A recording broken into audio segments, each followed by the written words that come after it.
All right, guys. So here we go. Apparently, Destiny and Low Tier God had a conversation. So people have been asking me to take a look at it, check it out, watch it. So I'm curious. Apparently, it's a podcast that Low Tier God has done. So yeah, let's give it a listen. People said that there's a lot to talk about. I don't. There's a lot of commentary to do. I don't know why you'd think that, but I guess nice and spicy.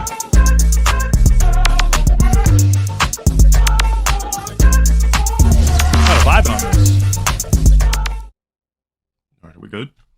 Yeah, I can hear you now. What's up? Oh man, it's Excellent. What's going on, it's man? terrible. Nothing much. Just hanging out. I've All got right, I'm gonna turn myself down here because their audio is abysmal. Well, it's Low Tier God's audio, but ask, how did you find out about me? There's like a whole tier of streamers that are just fascinating to watch. So Let's you used see. to be in this bucket of people of like, not to sound mean, but like DSP. You know who that is? This is good. Am I good? Is my audio good? Let's go. Of course. Okay, yeah, DSP, Wings of Redemption, Low Tier God, like all kind of like the crazy internet antics. So there's just like a bunch of like old like YouTubers and stuff that I used to watch their shit that I thought was like really funny. You were part of that legendary collection of characters. Yeah, so one of the main things, so the reason why I know about DSP is because so when I Did was he first troll? trying to do the whole YouTube thing, everybody kept calling me a black DSP. At first, I didn't know what that was. I'm like, what the hell is a black DSP? So what I did was I used that and I literally would tag everybody on Twitter like, yeah, people keep saying I'm a black DSP. I'm posting in comments. I'm doing whatever I can to get known at that particular time. And then once I found out, I hated it. But yeah, that was a long What do you mean once you found out? Wouldn't it take you like 2 seconds to find that out? Yeah, who's DSP? You just look at Google it. Oh, that's who DSP is. time ago. We're good. It worked, obviously. Yeah, I mean, it seems like I wonder if I'm gonna become a fat lol cow, like every other fat person that makes content. You have your Wings of Redemption, a fat lol cow, Boogie 2988, fat lol cow, DSP, fat lol cow. When do I become what? How and what does it look like for me to become a fat lol cow? It'll be incredible. so I don't have time to watch anybody like religiously because obviously when you're streaming and shit, you're putting in a ton of hours. It feels like you're trying to be a little bit more professional or cleaned up compared to kind of how wacky your stuff used to be. Do you think that's a Wacky? fair summary, or do you think you're just like, no, you do the same shit now? No, I definitely don't do the same shit. So Yeah, man, that's just part of growing up, changing your content, realizing, becoming more self-aware, shit like that. I get it. there was a period where I got bored with YouTube, right? So I would upload maybe once every 30 days, 2 videos a month. And I was like, you know what, let me try something different. So if you look at my YouTube channel, you're gonna see whole different demographic of videos. You're gonna see me trying food reviews. You're gonna see me, Ooh, that's you know, cool. doing reactions. I've tried literally everything on YouTube, and I was just like, you know what, I'm just gonna keep going. And most of the stuff you've seen, if not all of it, has been stream clips. So what you do on Yeah, of stream, course, yeah. yeah, that's different than what's gonna be on a video.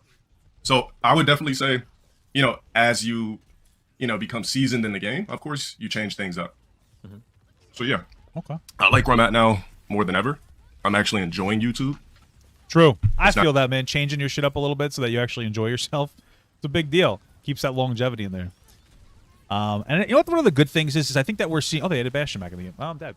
I think one of the good things is we're seeing more and more people prioritize like making content that they enjoy rather than just trying to be an antagonistic, provocative dickhead, which is shifting people towards like, hey, we're just people making content, and understanding that like just because you don't get a lot of views compared to your view count of your subscribers, and maybe this is a cope partially, doesn't mean you're not successful. As you guys know, I've been shifting over to like the Leftovers channel, but a shameless plug there. But I'm happier. I'm enjoying my content more, and I don't like it's just cooler. And I'm still making good money, so it's like it's fun, and I like that. And I think a lot of people respond well to like just watching a person, and you don't have to be the person for everybody. That's a big thing, I think, for a lot of content creators. You don't have to be the person for everybody, and I feel like that's how typical YouTube success is being oh dude, get away from me, has previously been seen more than anything else. Is like, oh, you need to get lots of views, you need to get lots of this, you need to get lots of that. Because you need to be more appealable to a bunch of people. You need to be viral. You don't really need to be viral to be successful on the internet. Yo, get out of here, you big fucking tank. I just, you know what, I'm a black bro, guy that bro. plays Street Fighter and plays fighting games. I'm doing everything. I'm covering media topics. I'm doing reactions. I'm having a good time. Bro, Do you do you mind me asking how old are you? Or I don't know if you're private with that. You don't have to say. Well, everybody thinks I'm 40 because I had an ex-girlfriend that tried to say I was a particular age, but how old are you then? that's not true. Regardless of what people think, that's not true. How old are you Because then? If I tell you personally, then everybody's gonna. I want to keep some things mystique. How about I just DM you? Yeah, oh, no, What? you know what? You don't even have to tell me. I was just Yeah. curious. But if everybody thinks I'm 40, then hey, we'll just say that I'm 40. Why is he doesn't Sure, want people to know? Yeah. The only reason I asked is I'm kind of What's the reason he doesn't want to give out his age? I understand like your birthday or something, but why not your age? Like, well, that's like a little sus to me. It's I don't. Okay. Get the fuck. Oh, an alt. Okay. curious lately. So I'm 33, and my background on the internet, what I was typically known for was being very, very, very edgy. Super. That was like that was who I was basically. Yeah. And the style of my content and what I've done has radically changed over the years. And sometimes I kind of wonder as I go through how much was just like it feels so lame to say this. I feel like a geezer or whatever, but like how much is like a young man's energy versus how much is like you've genuinely made, a conscious decision to be like a different type of person. Because people would always tell me, like, I remember arguing with CEOs of like esports companies, they're like, when you get older, you're not going to do this shit anymore. I was like, fuck you. You don't know. You're just a fucking sellout. You're an old geezer. Fuck. You don't know anything. And then I get a little bit older, and now I see a lot of these other younger people. It might be like Gideons, it might be Sneakos, it might be, people that are complaining about things like, man, you're just young. You guys will grow out of this shit. Like, trust me. Do you ever think about things in that term? Do you think that like age plays a big factor? I think age does play a factor, but I think it's more than just age. I also think it's this piece of shit that just leapt up to me and fucking shot me. No, it's not just age, because I started when I was like 28 or 29 or some shit, and I was edgy as fuck, bro. It's I think more than anything, like, age is definitely part of it, but for me at least, part of it's just like compassion. I used to make a lot of edgy, fun jokes too, and I never meant poorly by them, but I used to make like a lot of edgy, silly, fun jokes. I gotta sit back more and like play with my team more. And as I got like more internet-y, I've understood that there's different spheres of people that experience things differently. Some people are more sensitive than others, and that sensitivity isn't a bad thing. So I don't want to make as many like crude jokes necessarily that offend people anymore. I still like to have fun. Like, I still make edgy jokes on my videos, but I don't like doing it in like clip context and stuff like that. You just try to like learn. Maybe part of it has to do with my cancellation too, which is another thing else that I guess Destiny's gone through as well. I'm overextending again like a big fucking chump. I don't know. But for me, that's part of it. And chilling out, or was it like personal reflection and shit you did, or how you feel like that journey works? For me, it's never been about age because it's always been about personal reflection. I mean, before there was a Sneeko, really. a Speed, or anything like that, I was that irate guy on the internet. Like, that's what I used to do. Obviously, that's most of the things that you're watching, but in the end, that doesn't pay off. I've said a lot of people over the years with some of the shit that I said, and I've been making people mad on the internet for like, wow. I mean, I've been doing YouTube since 2014. So anybody that watches me, they can see the growth. I wouldn't say it came with age, it just came with getting with the times. Sure. Like, there's just certain shit you can't see on the internet anymore. Yeah, for sure. Yeah. Even in like 5 or 6 years, that's changed like dramatically, right? I mean, I would say that it's changed dramatically from 2018 till now. Yeah. Yeah. That is for about 5 years. Yeah. Do you ever feel, is it ever frustrating that I'm sure you get people that are like, will bring up like the Viscount stuff, or they'll bring up some clip of you saying some shit. Like, how do you deal with people constantly trying to bring up clips and shit from your past? They're like, oh, you're like this, or like you're nobody, like, this is who you are, and blah, blah, blah. Like, is that a frustrating thing you deal with, or do you have like a canned response for it, or? True, we do. All right, so here's the way I look at stuff like that. So obviously the Viscount thing happened in 2014, right? So fast forward, it's 2022. I mean, wow, this many years later, so 7-8 years. The fact that people still bring that up and would think that it would actually taint me is actually hilarious. It's well, like that's one of those things, bro, where it's like once something happens on the internet, it just becomes you forever. It's kind of an unfortunate thing because everybody makes mistakes, and for some reason, people who live in the real world and constantly make mistakes like to grill you on like your past mistakes. You get to a certain point where like you really just can't care anymore, even though people are going to. You can't heal yourself with the heal grenade. I know, dude. I know, bro. I should have hit the fucking E. All right, my immortality, but I didn't. Anyway. You gotta just have to get to the point where you stop caring about dumb shit that you did in the past, because like people don't actually care. People who actually like you or enjoy you, they don't really give a shit about that because they know that you're a different person, even if they don't know specifically what happened. And people who don't like you are just gonna bring it up as a way to like go after you. 2019. He said 2018. Isn't that 4 years ago? It's basically 5 years. 4 years is basically 5 years, right? The rule is 1 year is basically 2 years, and 2 years is basically 3 years. 3 years is basically 4, et cetera, et cetera. So 1 year is technically 30 years. Put it like this. So a kickboxer, right? Like a Thai kickboxer. What they do is they kick bamboo trees and to the point where the nerves in their shin are dead. Sure. So over the years, I've been taking verbal bullets for years to the point where, at first I would rage, I would say shit back. I got to do a reaction. Now it's more like, okay, what's next? Everybody said everything. I'm 50 years old. I guess I must be on adrenochrome if I am. Wow, it looks really good if he's for 50, bro. I am 40. My ex-girlfriend left me. I'm a fraud. I'm this, I'm that. But you know what I really like? I think everybody has gotten past the fact that I'm just black and that I'm an actual person. Like I'm a character, right? I don't even know what he's talking about the black thing. I guess people stereotype him. I've just seen him and he's he's kind of silly. He's kind of funny. He's a little antagonist, a little extreme. But I've also only seen like the videos that were like 3 or 4 years old, so it's like whatever. Another part of the problem too is that people are so toxic online that like let's say, and I don't know how much this applies to this guy, but like let's say that you're a bad guy on the internet. Now you might be a bad guy on the internet, but the reality is even if you did a good thing, once the internet doesn't like you, that's it. You can't like that person or else you get bullied for liking that person.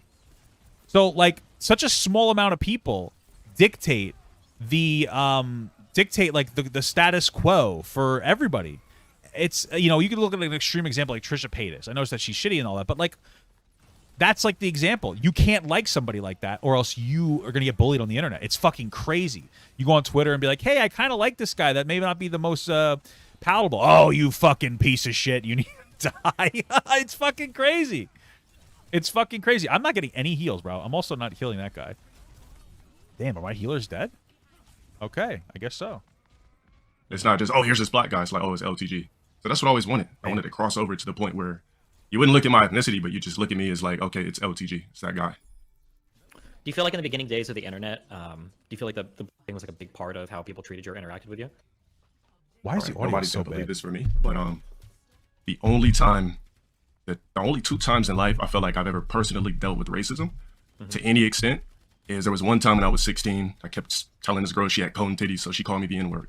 Okay. Bone titties, he said? At 16, I laughed it off. Right? The N-word never bothered me. I would like to call myself a new age black. New Age Black. Fast forward to the Viscount thing. I was looked at it on the internet as like some black bully, but nobody ever really hit me with the N-word. They just kept saying, this guy's big, he needs to play football, he should be an athlete, he's big and black. But it was never like a racial thing. I've never really experienced racism I feel that. at all. So yeah, for me, I was never just a black guy on the internet. Gotcha. Interesting. Mm-hmm. What do you think your like goal is for internet related stuff? Like, what do you like? Are there other YouTubers you watch where you're like, I wish I could do like varied content like this? Like, I look up. Are there other like black creators you look up to, or do you not even think in that term? Do you look up like fighting game people? Do you want to break out of gaming entirely, or? Show the fucking mercy, dude. All right. So, I mean, I would say I'm fortunate enough Where's my to fucking team? kind of do whatever. I'm not gonna say do whatever I want on YouTube, but do things where people don't mind seeing me step out of my comfort zone. So, feel that. you might know me as playing Street Fighter or fighting games, but the fact that I can The unfortunate reality is like so hard to step out of your like realm of what people know you for with and actually maintain viewership. But I don't think it matters. Like a lot of people are like, "Oh man, I showed more of me, but I only got like a third of the views. I shouldn't do this anymore."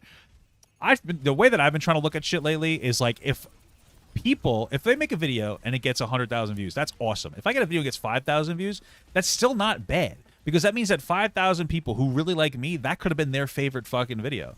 And like, yeah, it's good to get a lot of views, and it's obviously important if you want to make money, but it's also good to get people who really like you to view you.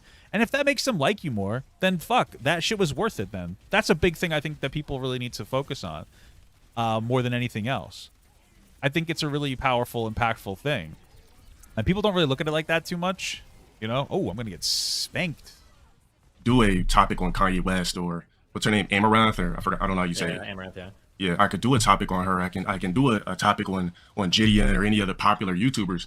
To me, that's what makes things fun for me. It's not just, oh, let's play video games. So I feel like I'm going in the direction of where I can tap into media and still The fuck out of here. do what people know me for best is playing video games, but I don't have to play video games. You can watch me stream and do that. Bro, Yeah, what the fuck one of the are big those challenges healers? when people try to break out of what they're traditionally known for is the prior audience that you had will have a really negative reaction. So did you have to go through that initially, where people would see you talking about shit, like, bro, just play Street Fighter, like, we don't want to see this shit. You know, did you ever go through that, or were people pretty receptive to you changing up? In streams, I still get it to this day. Just play Street Fighter. Shut the fuck up and play Street Fighter. But I think that my audience, and I'm not trying to make it sound like everything's been perfect, but I think that my audience has definitely graduated where are with me. my And fucking on top of that, healers? I've been able to open up my my demographics and add more females that watch me, people from different areas of the world. It's not just people who play video games that watch me anymore. So, like I said, I've been fortunate enough to be able to speak on any type of topic and people pay attention. Are there other creators that you like really want to collaborate with, or have you reached out to people? Probably Or actually, Papa Gut, before I do you that, know. How'd you find my shit? What was the Good connection answer. there? Well, I think I ran into you about 3 months ago. Somebody said, yeah, somebody in Destiny started watching your shit. I was like, okay, who's Destiny? So then I started checking you out, Probably a and it's stripper. more of me on YouTube. I don't watch anything that's informative. I mean, I don't watch anything that's not informative. Excuse me. So Gotcha. I don't watch like I pay No attention, fucking but I trust in don't that. watch Holy the fuck. lit streamers. You know, like if it's not informative, if I can't put it on while I'm at the gym and soak up something new, I literally don't watch it. So I watch you. I watch academics. I was watching Sneeko. I watch Abin preach every day. So it's something that I could soak up. As far as looking up to black content creators, you did ask me that. I mean, who is out there that you can even look up to that's black outside Yeah, of so I was gonna. Or go ahead, finish that. no, outside of Abin preach? Like, I mean, who else is there? Yeah, so I was going to ask you, because now that you mentioned that, and I know that obviously you've gotten flack for your take on like content creators and stuff before, or people in general. I'm guessing you're not a big fan of stuff like if I say like the WL community, does that mean anything to you? Or like, I guess like the speed people and all of that, are you not fans of like this style of content? Or do you have like strong opinions on what like black entertainment looks like in general when it comes to online streaming content?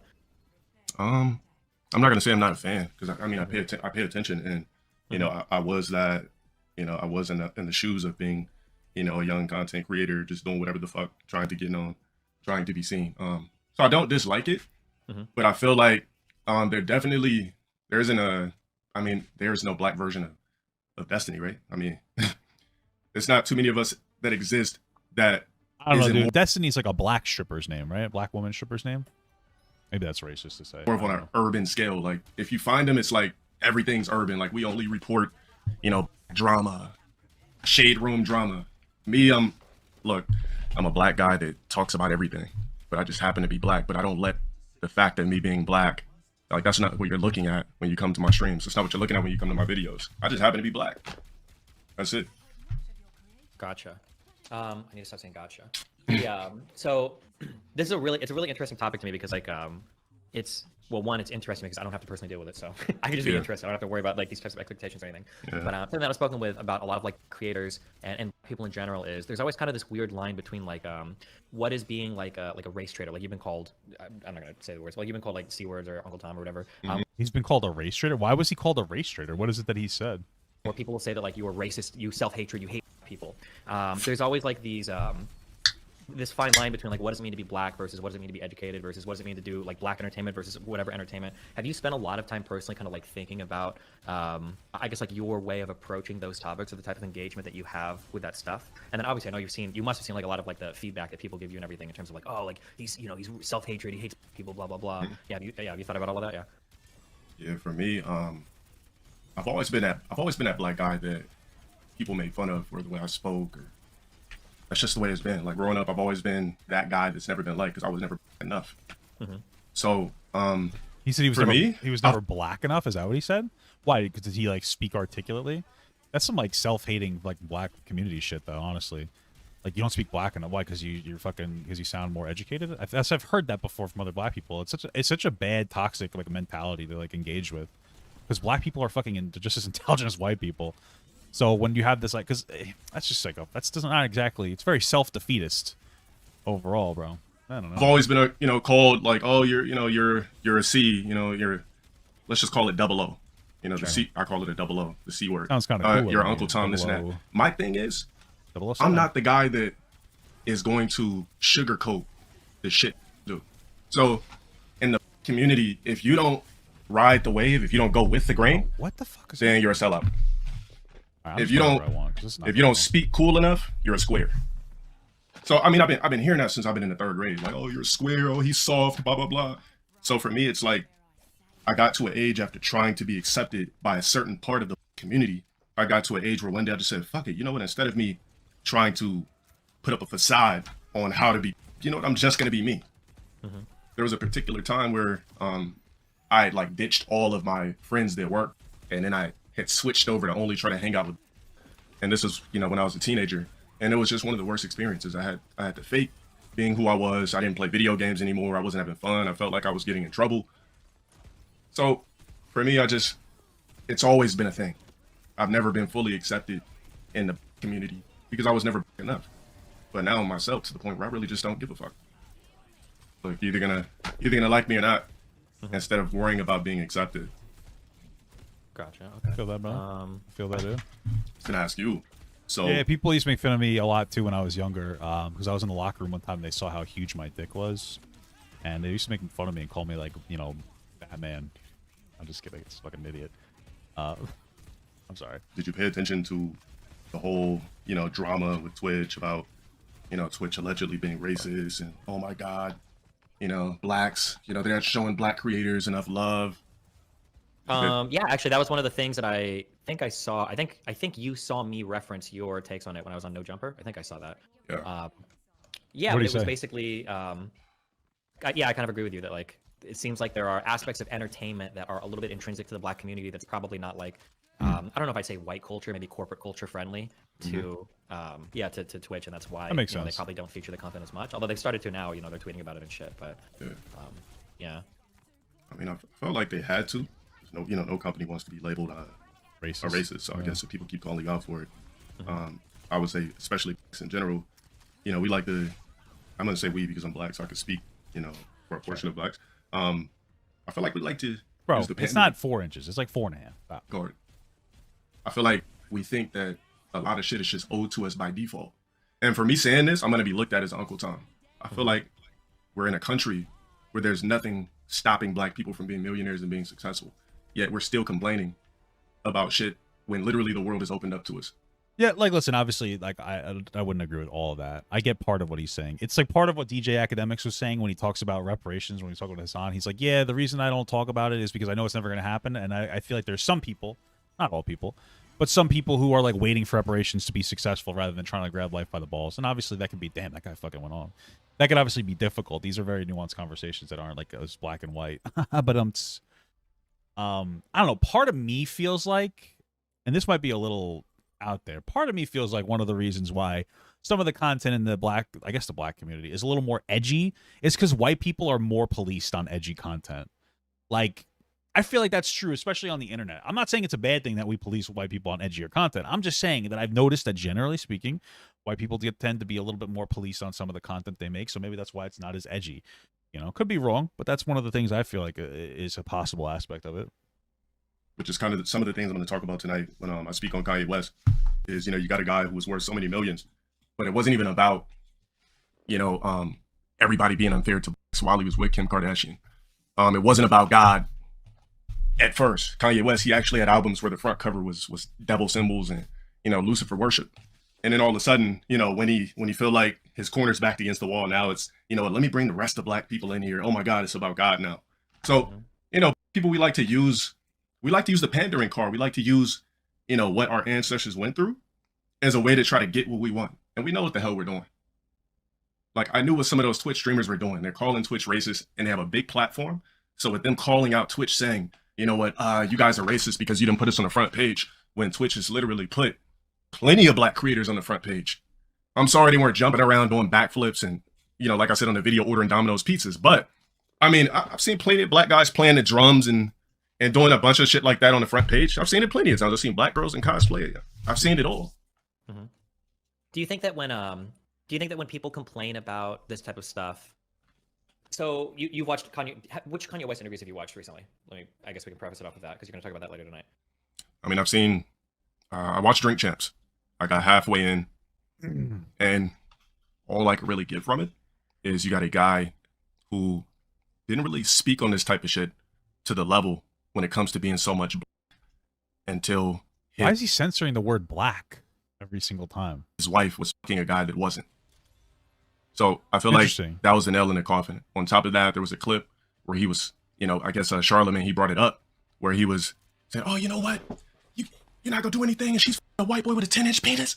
Like, it was, yeah, like, what does somebody's cock and their ethnicity have to do with it?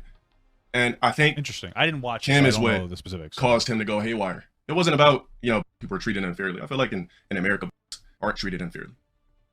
There's people that are rich like Blueface, a guy that doesn't even rap anymore and does fuckery. There's plenty of successful black people that do complete fuckery. So the fact that there's people still complaining in America when there's people I could go on Instagram right now and be like, yo, this guy's rich, but you're still complaining.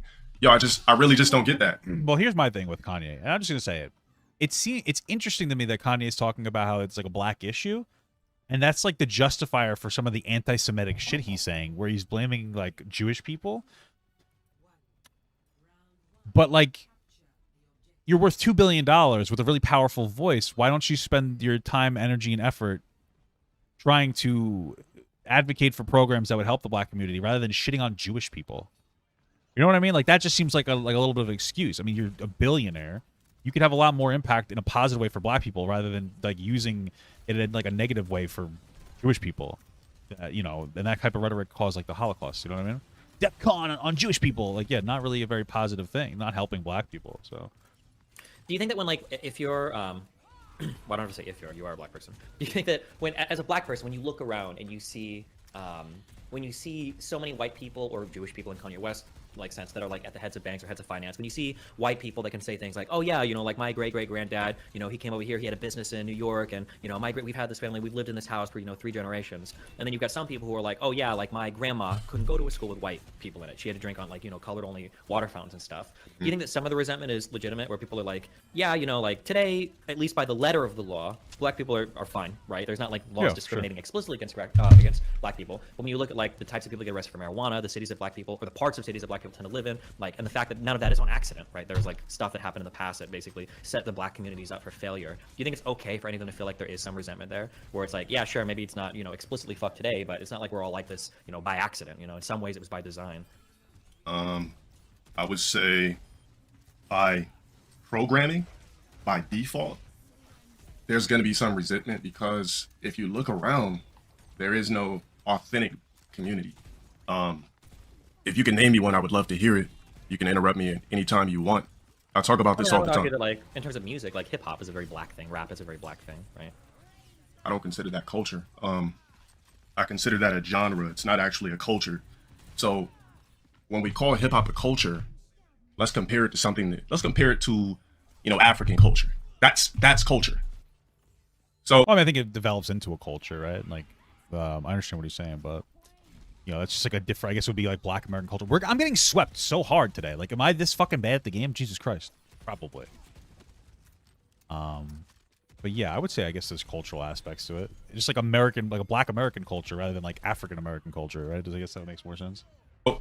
hip hop to me has never been a culture, it's been a lifestyle. I'm sorry, but jewelry and Rolexes, you know, and bouncing ass, excuse my French, women bouncing ass, that's not a culture to me. If anything, it's an embarrassment. I feel like the thing is why black people are upset is because there's no pipeline. We're the only ethnicity on the planet, in America with no pipeline. What does he mean by that? But that's not anything we can, actually, that is something. What does he mean by that? I'm curious. That we can help, but we refuse to do so. You know, so obviously, you know, Caucasian people have a pipeline. What's a pipeline? Jewish people have a pipeline. When Asian you say people. pipeline, you mean like when there are positions of power that kind of help their own? Is that what you're talking about, or? Yeah, there's a foundation there, and to me, you can't even have a foundation without language in the first place. So, how do we start anything to become? I would like to explore that more because I don't quite understand what he's talking about. That. Unified, and why are we complaining when we refuse to unify within ourselves? My biggest haters have always, some of my biggest haters in life, I've only had fist fights with people. So why does he keep censoring black? How do we actually fix anything when it comes to other ethnicities, or how unfair we're quote unquote treated, if we can't even get it right within our quote unquote community, which I still don't know what the community is. Now, you know, Jewish people, they're gonna battle each other in business. Asian people, they're gonna battle each other in business. You know, Caucasian people, they're gonna battle each other in business, right? What are we gonna do? We're gonna battle each other on what? Who's wearing a Miri? Who has the bigger chain? Oh, you don't got this car? Oh, you just a hater. You don't agree with me? You a fucking hater. Blah blah blah. You broke. This, that, or start trying to bring up personal shit. I hear it every day. I'm looked at as a professional hater because I go against the grain. Interesting. It feels weird to be on the. Well, I think part of that too is that like nobody. I don't know. I mean, it's not. Like, if you think differently as a white person online, you're not usually called a race traitor. Like, white people that like BLM aren't considered race traitors. I mean, I'm sure some racists say that, but like overall, you're just considered like, you know, some other white person like that has a difference in opinion. Maybe sometimes a virtue signaler, but that's separate. But if you're black and you have like a perspective that goes against like the status quo online, at least, you're considered a race traitor. It's interesting. It's like interesting. Oh, you're fucking dead, bitch. Yeah, look at that. Excellent knife. I think that's one of the problems. I can't fucking hit anything for shit. It's like over policing of black people, like for having a difference in opinion. Fuck, I'm gonna die here. Shit. other end of this argument of relational communities. So Exactly. Bronze on screen, the- diamond in our hearts, baby. I understand what you're saying, and in terms of like personal messages or like personal empowerment to people, I guess like for whatever the fuck it's worth, like I would agree with you. But I feel like the response back is, so you say that like hip hop isn't culture or hip hop isn't anything. Yeah, I guess it's real life too. I guess it is in real life too. I guess it's just different. Because on the internet, if you're black and you're not progressive, then you're not the right kind of black. But then, like he was saying before, if you're black in real life and like you speak, like his personal experience is that he spoke well, so he wasn't black enough. Bro, don't push me off the ledge. You're doing too much right now, brother. Then like you're not black enough. So it's like interesting how either way, like I've never heard I wasn't white enough. You know what I mean?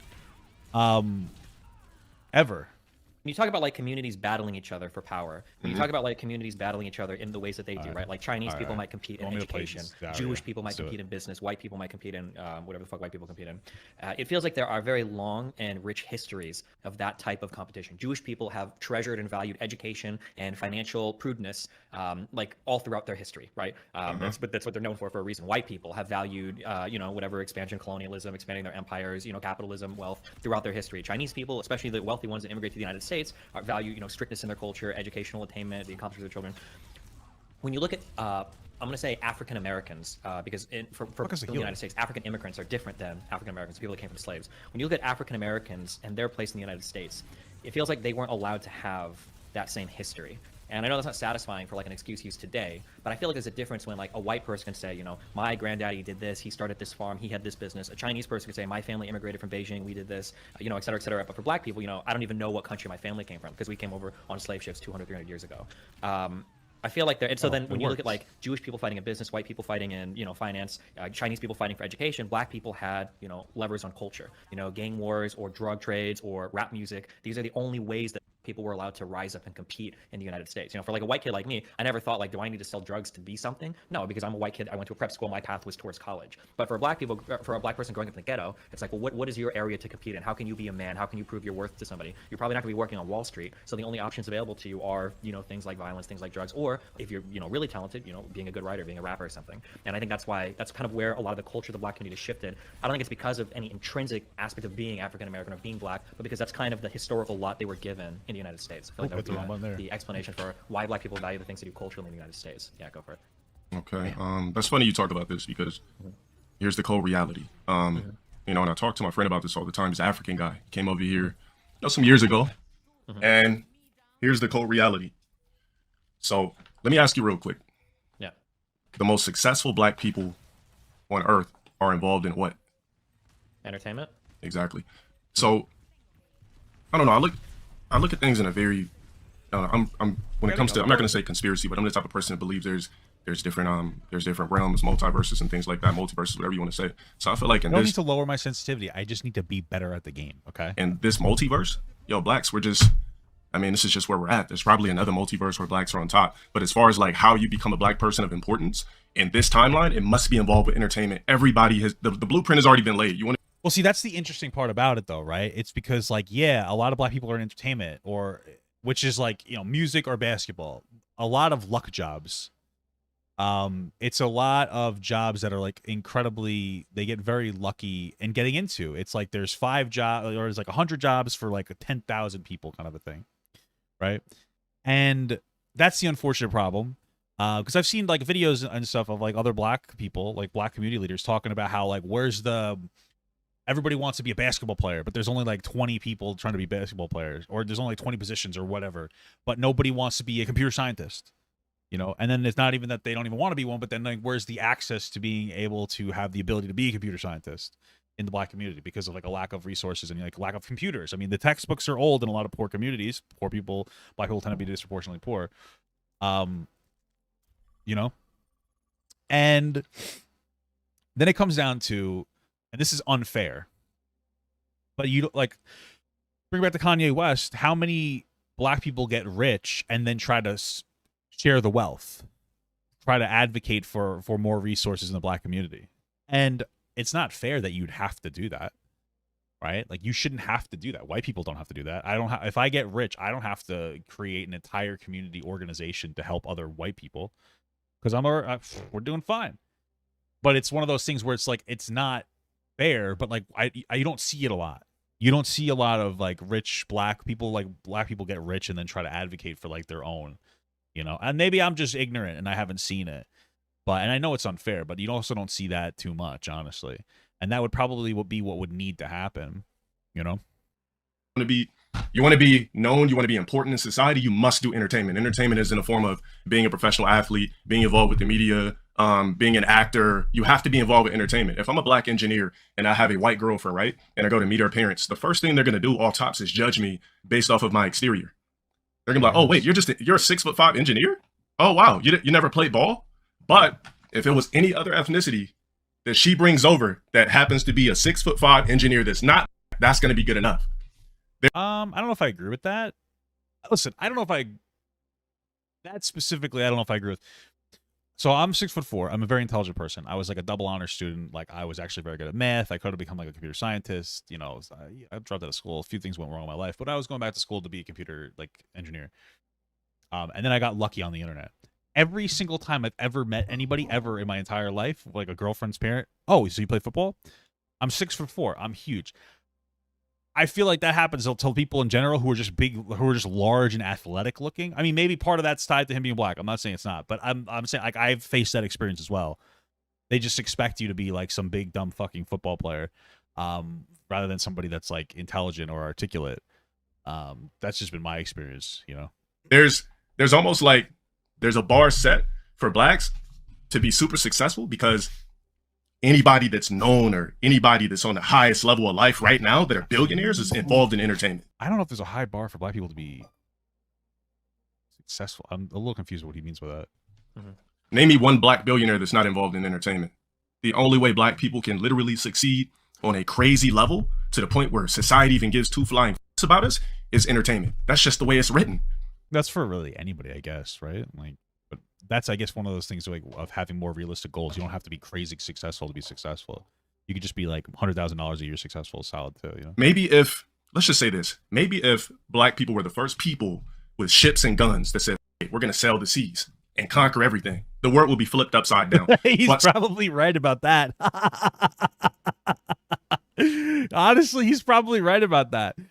It's sort of an interesting question because a lot of like very racist people will be like, well, how come white people took over the world if they're if they're not the most genetically superior? And I'm like, I think it's just like access to better resources. Africa seems like a pretty, and maybe this is just ignorant, doesn't seem to have as many like abundant natural resources like than I guess America. It's also fucking huge, or not America, but like European countries, which are smaller, surrounded by more water, more encouragement to sail the seas, you know? So I think it has nothing to do with skin color. I mean, the only difference between a white person and black person skin color wise is that they can, like, I can't really go out into the sun for too long. This guy has a hat now? Ew. Because if I go on, like, I burn really easily. So talk about a black privilege, am I right, guys? Since we weren't, this is just the way the shit is written. So instead of complaining about, oh, this privilege, you know, oh my God, like, pandering, why don't we just say fuck it and fix it ourselves? Mm-hmm. Why are we sitting here trying to make excuses? Look, you've seen a million people do it. You really want to get money in life, do entertainment. Right now, I don't have nothing to worry about. Why? Because I escaped simulation. I said fuck it, I'm gonna tackle entertainment, and this is why I'm in the best form of life that I'm in right now, is because I understand what it takes to be successful in America. As a person, I gotta get in entertainment. So instead of, oh my God, you know, so many years ago. Okay, now what? What? You're gonna complain and you still got bills due tomorrow. You're gonna complain, you still gotta go to work tomorrow. Mm-hmm. So at the end of the day, I mean, why complain about equality when everybody you're talking about that's racist has the doors wide fucking open for you to literally become a millionaire? So here's one of those really interesting moments where like I somewhat disagree with this guy, but dude, this is so stupid. This guy just like fucking back attacked us. I'm gonna shit my pants. Where like people would say that this would be a moment where people would be like, oh, so he's not black enough. This would be one of those moments because he's a black guy that's like not, you know, jerking off like systemic racism, which I believe exists, because I kind of like disagree with him. I mean, there's a level of bootstraps you have to like kind of engage with, like picking yourself up. There's also a level of understanding of like what's going on in society. But like what's interesting is if I said this as a white guy, you would just be like, it's just another white guy.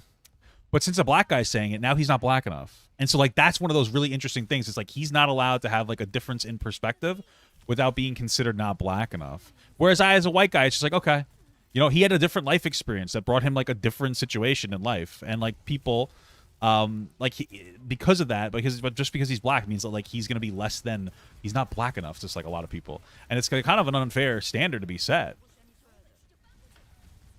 Kanye West, people are siding with Kanye West real quick. People are siding with Kanye West. Yeah, you got to remember, he's still, you could side with Kanye West, but you're still broke. If you're siding with Kanye West, you're broke. I agree. Yeah, I mean, like I said, like when it comes to personal advice, like I'm the most right-leaning person in the world. Like no one's gonna help you except for yourself. Nobody gives a fuck about you except for you. Like you're always in the best position to improve yourself. Don't wait for the government. Don't wait for some community. Don't wait for somebody else to help you. You got Bro, I'm just getting shit stomped on the Switch. Fuck. I guess the I'm so bad only at this game. frustration comes is when, and I don't know if you do this because I haven't watched enough of your like commentary on like racial related stuff. I think the only issues that come are when people start to make judgments on other communities, where it's like, okay, do you think that black people need to do what they need to do on their own to rise up or whatever? That's cool, I can buy that. But when people start saying like, well, the reason why black people haven't risen up and overcome is because they're lazy. It's because they're worthless. It's because they have worship hip hop culture. They put devils in their music. They don't like do anything to improve themselves. They just blame white people, whatever.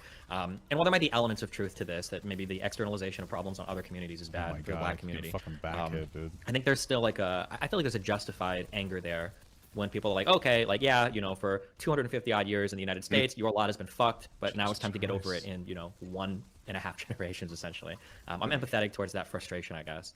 But I mean, like you said, you can't use it as an excuse to be fucked forever, right? Like people say, you know, Jim Crow is, you know, 60 years ago. Well, in 20 years, are they going to say we're over Jim Crow? Or are they going to say, well, Jim Crow was only 80 years ago? And in 40 years, are we going to say, okay, now we're over Jim Crow? Or are they going to say, no, Jim Crow was 100 years ago, you know? Because people still bring up slavery as examples of why people are where they are today. And it's like, well, is that going to play out indefinitely? Or is that ever going to be a thing that people are over? I'm just going to quit this game. I'm fucking terrible. Yeah, I just kind of had this conversation, I think it was last week, where I said regardless of how I feel, you know, I still am black, so I know how black people feel that are still feeling oppressed. So in a sense, I get it. You know, I went into Neiman Marcus, you know, it's a store of designer, blah, blah, blah, last winter, right? I go in there, and, you know, if I wanted to buy something, I could. But I think that I went to the store, right? And I just felt like this energy of, damn, like, I think these motherfuckers think that I'm going to steal, but it's almost hilarious. And I think, like, that cloud of judgment is kind of what angers black people. But at the same time, there has to be some sort of, you know, there has to be a time in this period, or I don't know when it's going to happen, where we gotta just watch what we do. If I go on World Star Hip Hop right now, I'm going to see a bunch of fury. You know, instead of us recording racism 24/7, recording us fighting, you know, recording this, recording that, we should collectively be trying to internally I gotta quit because I'm getting tilted. I'm fucking terrible at this game. fix ourselves to the point where we're taken serious. I feel like we're taken as a joke in America. Like, yeah, we could get money through hip hop and shit like that, but at the same time, it's still ugly. As soon as I turn on a rap video right now, the first thing I'm gonna see is a bust down watch, aka a watch full of diamonds in it. Like, that's not artistry, which is why the only people I pay attention to are people that don't do that. Like, I guess Drake is flossing now, but at first he wasn't about doing that. Do we really have to accept the fact that culture is based off materialism? Because let me ask you this. I don't know if you've seen the riots in 2020. Did you see any of the video footage? Yeah, obviously. Yeah, a lot of political stuff, yeah. Okay. So when there were the riots, right? What was the first thing people went for in the riots? I was gonna talk about how like a lot of people when they were rioting, they're gonna talk about how like a lot of people when they were rioting, they were like stealing shit from like Target and stuff. Like they weren't stealing like basic necessities. And there's probably a lot of people who used the protests to steal and do the wrong thing. You know, I mean, it's an unfortunate truth. People are being opportunists. Not all of them are black. But yeah, I get where he's coming from. Like when break-ins and stuff was happening, it wasn't groceries. If that's what you're getting at. Yeah, that's what I'm saying. Yeah. What did I see? So, you know, we were quote unquote marching or upset about what happened with. Yet, I think that was, if there was one key point in society where we could have showed people we really meant business and it wasn't about materialism, we wouldn't have broken into Dior. We wouldn't have been breaking into Icebox, stealing bust downs, going on YouTube and Instagram. Yeah, I got bust downs, baby. You know, we would have said, you know what? We're going to let everybody else fuck up and show everybody that this is a bigger meaning versus designer and what Gucci bags I can get for free and what Louis Vuitton. No, here's my solution. And I said this before, a lot of people are going to be mad at me. I mean, realistically speaking, listen, you don't do this, but you would have been better off with, if you have an issue with the police and you're protesting police brutality, why not go take it out on the police? I'm not. You should never do that, but I'm just saying, dude. That means, or the post office, the government, don't do that. It's terrible. But I'm just saying, bro. Don't go out of your way. Go rob a Target. Well, I guess Target makes more sense, but don't you at the very least you definitely shouldn't be going after like small businesses, because that's hurting the community actively. All jokes aside, like small businesses, that's the craziest part. We have people with like small businesses that are they can barely survive, getting their shit destroyed, and it's like ruining the fucking infrastructure. You know what I mean? People are mad at me in your chat. I see. So I feel like since black people, we love material so much. We love Gucci. We love Prada. We love bust downs. We love jewelry. That's the first thing we do when we get money. Instead of franchising a McDonald's or trying to open up a Chick-fil-A or open up some basketball You're robbing Amazon warehouse. Yeah, sure. gyms or create foundation in the business, we want to go buy bust down APs and jewelry. So here's what we do. So we're crying about reparations. Why don't here's what America should do. You want to fix blacks? Just give us free Gucci at the end of the month. I think that'll be good enough for most. You want to stop crime? Just pull up. You know what? Yeah, I can't redeem my Gucci this month. Because clearly that's all we care about is material. I think it's all about, since, and even you said, black culture is, you didn't really say that, but you indicated that black culture is a part of hip hop. So he says he talks about how black people are not being a monolith, but then boils down black people as one just because a few assholes do some foul shit. Shouldn't reflect. Yeah, that's a good point. That's actually a very good point. Yeah, that doesn't reflect on all black people just because some people are doing bad things. I mean, he would be proof that black people aren't a monolith, right? And that would be his general advocation. It's like, hey, I'm not a monolith. I can think differently. Just because I'm black doesn't mean I have to have like this specific perspective. But then he's like, yeah, every single black person does like this, that, and the other thing. I've seen some black people, content creators, I guess community leaders, talk about how there might be too much focus on trying to, what did they say? I think it was Dr. Umar who talked about some black people focusing too much on status symbols rather than trying to like better themselves. And there might be some criticism there for that, but that doesn't mean that like all black people were like looting and rioting when that kind of shit happened. And so yeah, it is a little bit I get what you're saying. That makes sense. So if black culture is a part of hip hop and what we praise is materialistic things, I guess all black people want in America is materialistic things, because as soon as we get the money, that's all we care about. I don't see Jeff Bezos showing a fucking AP. If you catch him with it on, you catch him. I never seen Will Smith, excuse me. Will Smith is black, but he's a different style. I never seen Will Smith showing a watch. I don't even know what Will Smith drives. Mm-hmm. But the majority of blacks, I get what you're saying. All we care about, and some people are even pissed off the way I'm saying. The majority of people only care about materialism, yet want to cry why we can't get to the upper echelon of life. It's all about materialistic items. So instead of us trying to fix it, I mean, do you just, for reparations, do you give us all a Rolex? Or I really don't know. I think it's an unfixable thing. I think the African American community, and I'm saying African Americans because black people in America we're the most emulated, but at the same time we're the most stupid. I just think all we want is material at the end of the day. This comment down here says N-words are killing each other for a damn Hellcat. Personally, I'd kill another white man for a Hellcat. I'm just saying, bro. Just give us Gucci. I think we'll be fine. Do you think that it's fair that I'm trying to represent the other side as much as possible? Of course. And I feel like agree or disagree. Yeah. So I guess when you talk about like people are materialistic, it feels like when you think of like a lot of the successful political people or like racial or political dynasties, you think of like the Clintons or the Kennedys, or you think of like long, lines of like Jewish families or even white families that have a huge history of, farming businesses in America, that there are a lot of white people that are materialistic, right? We can go to any trailer park and find poor white people that are, drinking their sisters, missing teeth. We can go to white people that live in, certain cities that commit a lot of crime. We can find these white people. Sure. Like, here's the thing. Fundamentally speaking, and this is one of the things I think I have an issue with, like social media. And I obviously enjoy social media overall because I thrive in it based on my job. But this is one of those things where I think that in general, one of the things that causes people to be more upset about everything going on around them is on social media, you get to see people who are super successful, and you subconsciously, whether subconsciously or very consciously, you look at them and you go like, I wish I was that. And it makes you want more things, even if you don't need those things. It's like consumerism, where you're just constantly getting, and I think a lot of people do that.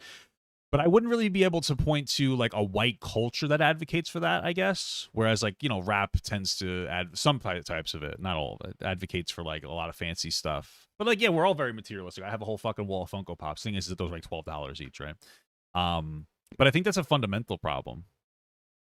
I don't know. I wonder why it's like that. I wonder if part of it's like a cope from like systemic racism, like for like a long time not having things and then, you know, getting things. I really don't know. I wonder why there is like a very materialistic aspect there, because I feel like it's different. I don't know if there's any other type of music that's like that. Like I used to be into metal, and metal music teaches you to wear dirty shirts and never shower and grow out your hair. You know what I mean? But I guess we're all materialistic. I don't know. A lot of it's, I mean, like, I hate to be that guy. A lot of it is kind of capitalism, though, I feel like. I like capitalism, but I think that we need to shift it into a better way, because like it's always teaching you to want more, buy more, this, that. You know what I mean? I feel like that's part of it. I feel like that's a bit of a part of it, man. People. When we think of like who white people are, it feels like we judge them a little bit by their best. You know, we think of white people as like the colonialists, the kings and the queens of Europe, you know, whatever history we've got, the conquerors, the business owners. We think of Jewish people. We think of Jewish people at their best. We think of the white Jewish people at their best, because there are non-white Jewish people. But we think of like the Ashkenazi or whatever the fuck Jews that are, you know, running banks, businesses, media, whatever. And when we think of Asian people, we think of like them at their best. It feels like the people that we think of at their best have like oftentimes in a lot of these racial communities have a long history or lineage of kind of like wealth, richness, family, culture that have kind of driven them to that position. And then when you look at, again, and I'm being very particular, I say African Americans, the descendants of slaves in the United States, they didn't have a chance to build historically those same types of families. And even when they were on the cusp of it, you know, with things like Tulsa, Black Wall Street, you had race riots there that destroyed more Black wealth than has ever been destroyed in all of American history. And then you've got things like the 2007 collapse of the housing markets. That hurt everybody around the world. It hurt everybody around in the United States, but it destroyed Black families and Black homeownership. That you didn't like. I don't know if Black wealth ever recovered from 2007. I know 10 years later it hadn't. 15 years later, I don't know if it has yet. I haven't looked at those numbers, but they were absolutely destroyed. When you've got Black people that are finally starting to make money, you know, when a white guy makes money, you don't have to think as much about supporting your family, your communities as much. It's not even a question. I don't ever have to think about giving back to the white community. True. Chinese people don't have to think about giving back to. You know, you might help your own friends or whatever, your own kind or whatever, but it's not. It's a different kind of ask than when you make it as a Black person. True. I was literally just talking about that before. You know, some people would criticize people like Or you who earlier. say, you know, like culture's trash, and look at these people that, you know, are been out on TV and they're rioting and they're looting and they're stealing shoes and Nikes and all that's all they care about. But then like I feel like some Black people respond, it's like, well, yeah, this is like in a way like the white. Hold on, really quick. I'm not playing a game now, so I can turn up their audio here without messing up my audio. So I'm going to do that. So I'm going to I'll give you a second to turn it down if you're watching. Man's tactics, you know, you destroy our history, you bring us over as slaves, and then you put us in scenarios where we can't succeed, and then every single day our worst is on TV. But yeah, listen, I know that white people have done some bad stuff to Black people, but do you remember when we raised money for basketball courts? Like that kind of equalized. I remember a while back there was like this weird thing where it's like we're raising money to help the Black community, and I was like, oh, okay, that's cool. And it turned out that they wanted to build like more basketball courts and stuff, and it was like, oh, maybe there could have been a better use of that money. You know what I mean? Judging all of us by the worst examples of what we have. And then when we take the little bit of society that we've carved out in the most successful way possible with things like hip hop and rap, which is like, as you said, it's the most emulated culture in the world. I don't know, man. All the videos I saw of looting were white people. You want to know what's interesting about that? And I've said this before. I feel like there were a lot of people that used BLM, white people, Antifa is white people. You know, I know that's not like an official organization, but they're all white. And they were using it as an excuse to commit violence. Truly. I truly think it. It's like one of those things where like you got these performative white people that are like, I want to cause violence in the name of BLM because that's justifiable and righteous when it's not. You know? I'm not saying it was all white people. I'm just saying that like it just I don't know, man. It kind of felt that way. You know, with some people. World that even that gets attacked by some Black people or people in the white media where they say, oh, well, this culture is bad and nasty and horrible and disgusting. And it's like, this is all we have. We didn't have the chance to build anything else like white people, Jewish people, Asian people, even Hispanic people in the United States. Yeah, go for it. Go. True. So if black people are saying that hip hop culture is the only thing that we have, why does it have to be based on murder in the same community that we're trying to build? I'm just confused what he's saying because he keeps censoring weird words. Did I pause it? Oh. That's my thing. I used to listen to rap all the time, growing up and everything. I listen to more rap now than I used to listen to rap, and then I was listening to Eminem on my front porch, and my mommy yelled at me, and she took it away from me. That was when I was a kid. Then I kind of stopped listening to a lot of metal, and then as I got older, I've been listening to, I think it's called style rap, stylized rap. I know I'm a boomer, but I've been listening to a lot of like One and Only and stuff like that. I don't know what that's considered, but like One and Only style rap, is that what it is? You know? So like I think it's something like that. It's pretty good. I'd play it for you, but of course this is fucking YouTube. Like that, because I had identity issues growing up. I didn't know if I wanted to be a pretty boy. I didn't know if I wanted to be a fake ass thug. I was never raised like this. I was always the quiet kid. But if that's the foundation of American, and I repeat this, American black culture, why aren't we trying to put it on the highest of pedestals to the point where it's not about the glorification of murder in the community, or it's not so much based on materialism? Because there are artists that came out of the woodwork that kind of set the ground for you know what, at the end of the day, when it comes to like these kind of conversations, is that like when it comes to like, oh, why can't we focus on the negative aspects in the black community? There are plenty of them. At the end of the day, I mean, like, there's not much that white people can do. If you speculate on it, a lot of times you speak out of ignorance. There's probably shit that I've said in here that was ignorant. You'll be probably that was ignorant. You're probably right. I don't know all the specifics. I'm not a black person. It's one of those things where all you can really do is like, it's going to be kind of up to the strong black community leaders to, you know, all we can really do as a society is implement some kind of like wealth redistribution that would have a positive impact on black communities. And then from a cultural perspective, it's going to have to be strong black community members dealing with that shit, because there's nothing white people can do. Imagine a white guy going in and be like, hey, guys, here's a bunch of money, but also you guys got to turn that music down. You know what I mean? Like, I don't know. There's not a whole lot that can be done, bro. You know what I'm saying? There's not a whole lot that can really be done. Different level of hip hop. I mean, look at people like Kanye West. Look at Drake. They weren't known for what type of... Yeah, exactly. So... Hey. Drake was pretty good in Degrassi. Degrassi's not that bad, by the way. Give it a watch. The older Degrassi. Watch the Drake saga. It's pretty good. There's ways that we can do it to where it's not glorified on such a level to where it's about materialism. Down a little bit. This is crazy. So, I mean, there's ways to tackle it, but the thing is, do we want to? Because I'm always seeing a new rapper that, okay, Kendrick Lamar, somebody said in my chat, I'm always seeing a new rapper come out, but it's rare that I see a rapper of so much talent where it's not ops, it's not spin the block, it's not look at my bust down, it's not my jewelry. And, you know, well, black people, we love to emulate shit, right? So, you know, when Lil Wayne started wearing skinny jeans, I like to emulate stuff too. I have an N64 emulator, I have a PlayStation 2 emulator, all that other shit, you know? I was obsessed with Lil Wayne growing up. Like, I'm like, man, damn, my jeans are too baggy. I gotta fucking. So it's interesting what you said. We tried wealth redistribution. And what happened is the CEO of Amazon said on tape, "Thank you for all your money. All we did was give back to them." So I know what you're talking about. First and foremost, let's take the understanding of wealth redistribution. Let's kind of change that.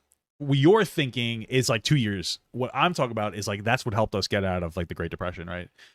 I think we need to shift the way that we redistribute wealth. I think that I don't like the conditionality of a lot of welfare where it's like, oh, you'll get more money if you have if you're not working. Because a lot of people try to work and then they get punished by losing their benefits, so that makes them less inclined to work.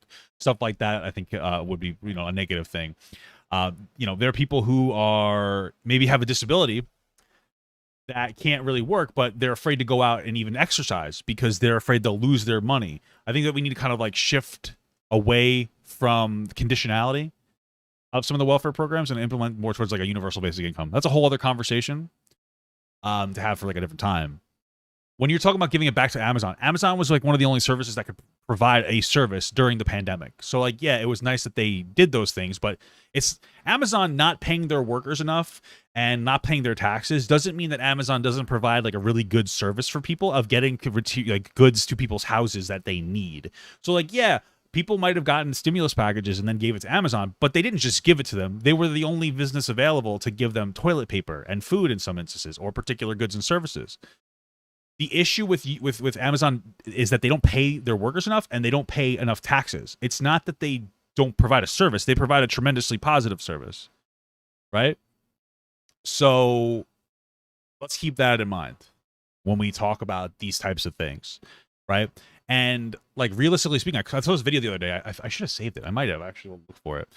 The other day where it was this woman talking about how the biggest reason for our inflation, and I might have actually saved it on TikTok, is the fact that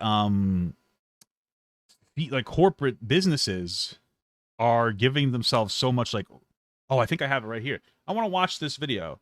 I'm going to put it on. I think it's relevant. Is that like these corporate entities are overpaying themselves so drastically, and that's the biggest reason for our inflation. Obviously, energy prices are a big deal, but I'm going to see if I can find this as like a bit of a one-off, and I'll look into it more.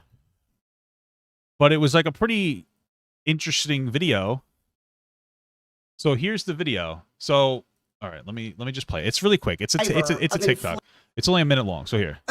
According to this chart, what is the biggest driver of inflation during the pandemic? The blue is the dark. Let me see if I can. I like this girl, by the way, Katie Porter. According to this chart, what is the biggest driver of inflation during the pandemic? The blue is the dark blue is the recent period. It would be corporate profits. And what is that percentage? It is 54%, and that number does stay that level of high if you update that number to more recent numbers as well. So over half of the increased prices people are paying are coming from increases in corporate profits. Yes. So there's, oh yeah, let me just. The unit price index is reflected in corporate profits as opposed to other costs. And how does that compare to historical? So normal and recent contribution to growth and unit prices in the non-financial corporate sector. So basically what it's saying is that like historically, we're seeing record high profit increases as a contributor to inflation, whereas historically, it's been substantially lower. It's like 54% here. I know it's hard to see. And it's about like 11% historically has been like a big cause for inflation. Whereas this down here is like unions getting more money being a reason for inflation. It used to be like higher, and now it's like barely anything. And so the point of this is showing that a lot of our inflation is caused by corporate profits and corporate greed. Historically to other periods of inflation or over other periods of economic time? As reflected there and in other analysis, it is significantly higher in this recovery, 11.5%. And what is it today? 53%. So I want to make sure everyone in America understands this chart. What is a unit labor cost? The cost, wages and associated Right. work costs. So we could just wages. What is a non-labor input cost? A variety of things, including maintenance and investments. Okay, so I have to buy the stuff to make the widget. I have to have a factory. I have to keep the lights on. I have to hire someone to make the widget. That's this stuff. And this is what I add on on top. According to this chart. So I thought that was an important thing to bring, since you had mentioned that. I just wanted to bring that out. Yeah. I'm not trying to shit on you or anything. Do I do Skype call? I mean, I might do like a sub Saturday or like a viewer call in type thing soon. Maybe I should do that, and you could always pop in and chat there. Can put on jeans like Lil Wayne. My jeans got to get skinny like Lil Wayne. So if we emulate what rappers do, since hip hop culture is the most emulated culture, and in the Black community, that's probably the most emulated people are rappers. I mean, I feel like hip hop is like the most emulated culture, even outside the Black community. And then maybe this is just me, but when I was growing up, like Black people were cool as fuck. I know this sounds so weird, but the meme was white people pretending to be Black, and you'd make fun of white people back in the day. Like I always talk about Malibu's Most Wanted, like Jamie Kennedy pretending to be like a Black guy, and people would laugh at those, call them wanksters or well, I can't say the other word. Racist.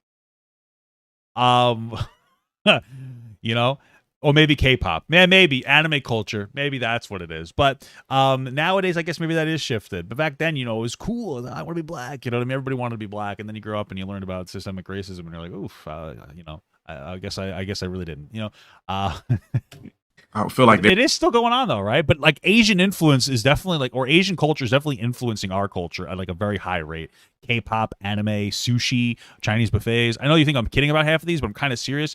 There's more and more Asian shit popping up. I think it's awesome. You know what I mean? Very Kai Wei, you know? They're in charge. Mm-hmm. But I feel like the Black community is, well, it's based off of, well, I got mine, you get yours. Mm-hmm. You know, there was a person that's a popular actor. Acting is something I have passion for. I believe that it's the most beautiful form of artistry and the hardest form of artistry when it comes to entertainment. So what's his name? Isaiah Washington. So I had this is back when the show The 100 was on TV. So I tweeted at him and I said, man, I would love to be in your position. And he just said, man, hit the casting office. The fuck is a casting office? Now, when you're trying to get into acting, it's more than just hit the fucking hit the casting office.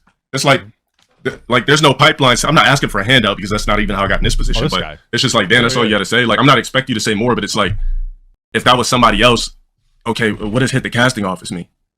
I think So- it means go. I think it means go and try out. You know.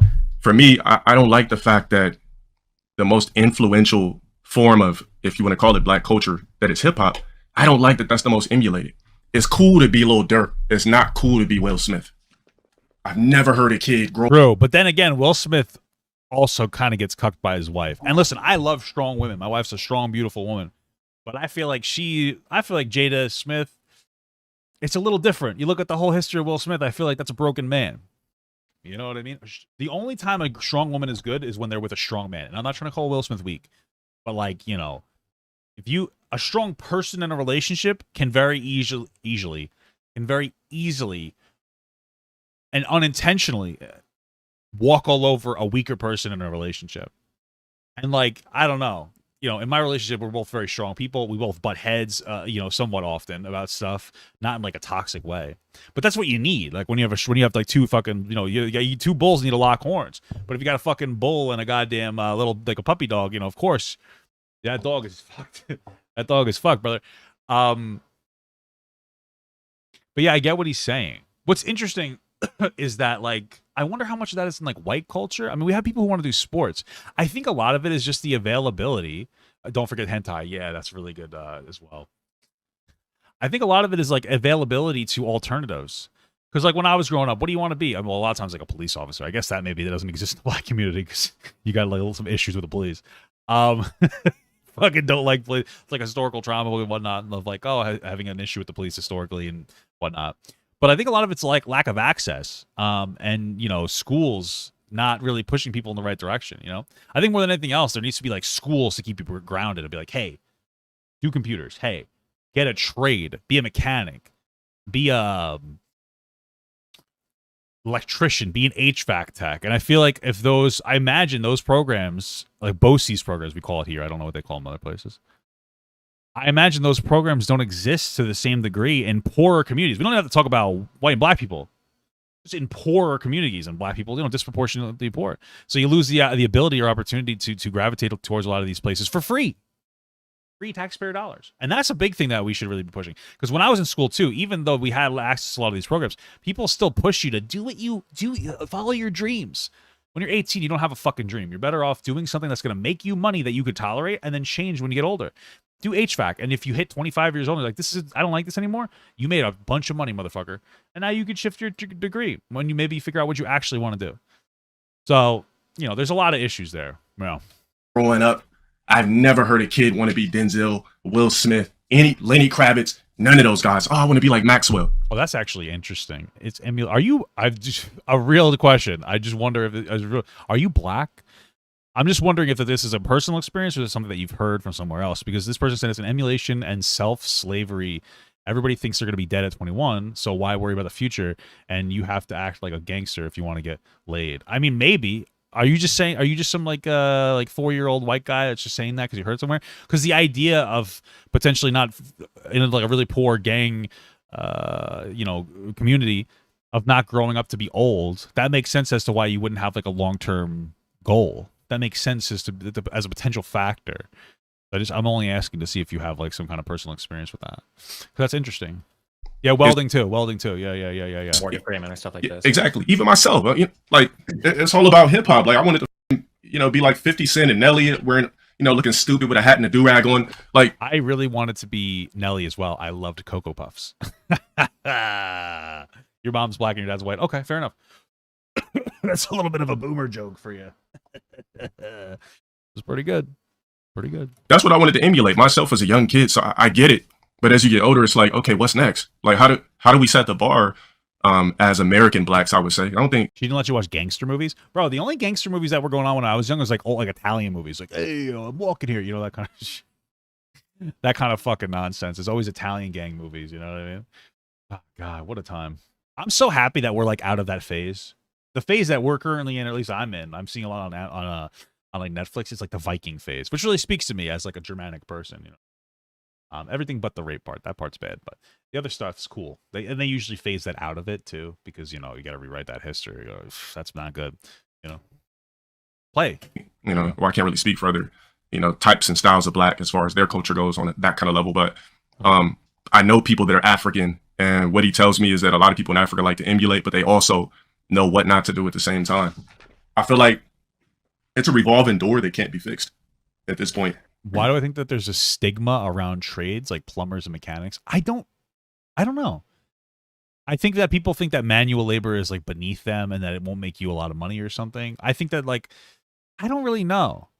Because I've never really grown up in that way. My mom was like always respected from people, but they make a lot of money. I think a lot of people just associate them with not making enough money. But trades will get you good money because they're hard to automate. That's why those are so good in the long run. Hard-working jobs are really good for you. What do you think? So, what is these are also all these questions I'm asking you. These are hard questions. Obviously, I don't expect you to have an answer. Nobody has an answer. These are really complicated topics. When black culture is kind of mired in like a lot of the stuff that comes out culturally is kind of a reflection of where you've come from. And when you've got this history in the United States of black people being a certain thing, being treated a certain way, being put in certain positions, and then you see things like, you know, like you ask, like, why is music the way that it is? And a lot of it is a response to, you know, the culture that people were raised in, right? Like NWA didn't write Police because, you know, cops were super chill with black people. You know, they wrote it for a specific reason. And a lot of the reactions to society that were in rap music came from the way specifically white culture and white police in a racist manner treated black people. When you have that history and that perspective and that like kind of existence in a country, well, I guess what do you think is the way out of that? Yeah, do you think it's a matter of just telling black people, like, you know, get your shit together and whatever, or do you not worry about it because it's like not my job to fix Why sound like someone's jerking off? You hear that? everybody? Like, yeah, what do you see as like the path forward for something like that, you know? Well, all right, you mentioned NWA. So, you know, the main guy that's known out of NWA is Ice Cube. So Jesus. it's funny you laugh because you're imagining this version of Ice Cube. You see how we could always change who we were and evolve into something better. So we're looking at somebody who came from I somebody. always get Ice-T and Ice Cube mixed up because I always think of Law and Order. But you know what's interesting about Ice Cube is that I'm pretty sure this is something that I believe he tried to push a program, and there were some black people that gave him some shit, but it was bizarre. He was trying to push a program. He's like, I don't care if I work with Donald Trump, and I don't care if I work with Joe Biden. I don't give a fuck. And he was talking about basically a form of reparations, like money to, I think it was like small businesses in black communities. He's like, I just want to get this shit passed. And people gave him a lot of shit for saying he'd work with Trump, but he just didn't give a fuck. He's like, at the end of the day, whether the Democrat, Republican, they don't give a fuck about black people. Who cares? Like, Democrats will do the bare minimum to keep the black vote. Republicans just don't think that they can even get the vote, right? And people were shitting on this guy, but he was just trying to like get some kind of a fucking program established, you know? The police, being, you know, real against policing in America, to writing family movies, to classic movies, to being worth hundreds of millions of dollars, not because he stayed in a gangster mentality, but because he evolved and graduated from that stupid ass mentality. And he came from the hood, right? He came from the hood, but he realized, Me too. as he began to grow as a person, you know what? There's more than just. I was gonna make such a bad joke. I was like, I came from the hood too, but mine was white and pointy. But that's a little too racist. You know, that was Jesus Christ. I'm not even in goblin mode today, and I'm coming up with some of the worst fucking jokes. Jesus Christ. But yeah, Ice Cube is a real one. He's really trying to actually advocate for shit. You know what I mean? So I respected that. You know? Being angry. You know what? I've been fortunate enough to make this kind of money. Let me tap into a different genre. Let me start creating family movies. I started off with Friday, but that's not good enough. I really want to break the barrier. And, you know, I want to do Are We There Yet? I want to produce. I know it was a little too far. Okay. I'm sorry. Okay. Yeah. It's because I'm bald. It's because I shaved my head. You know what I mean? I want to produce that. Who the fuck would have thought that Ice Cube, even though the movie sucks complete ass, who would have thought Ice Cube would have played in a version of Triple X? Like, you could have never told me watching Friday as a kid one day Ice Cube was going to be in Triple X. And here's the thing. What did the black community do to Ice Cube when he didn't go with the grain? They scorned him. You know, he spoke on Trump, instantly scorned. Yeah, I just brought that up. They shit on him. He was just like, "Yo, I don't care who passes the program. I just want to get the program passed for black people." And people shit on him because he said he'd work with Trump. And the fucked up part is, from what I remember, Trump was like, "Yeah, we'll work with you on that, like right now." And Biden's administration said, "We'll work on this after we get the election done." And I haven't seen, and I could just be ignorant, I haven't seen a single mention of that plan going through at all.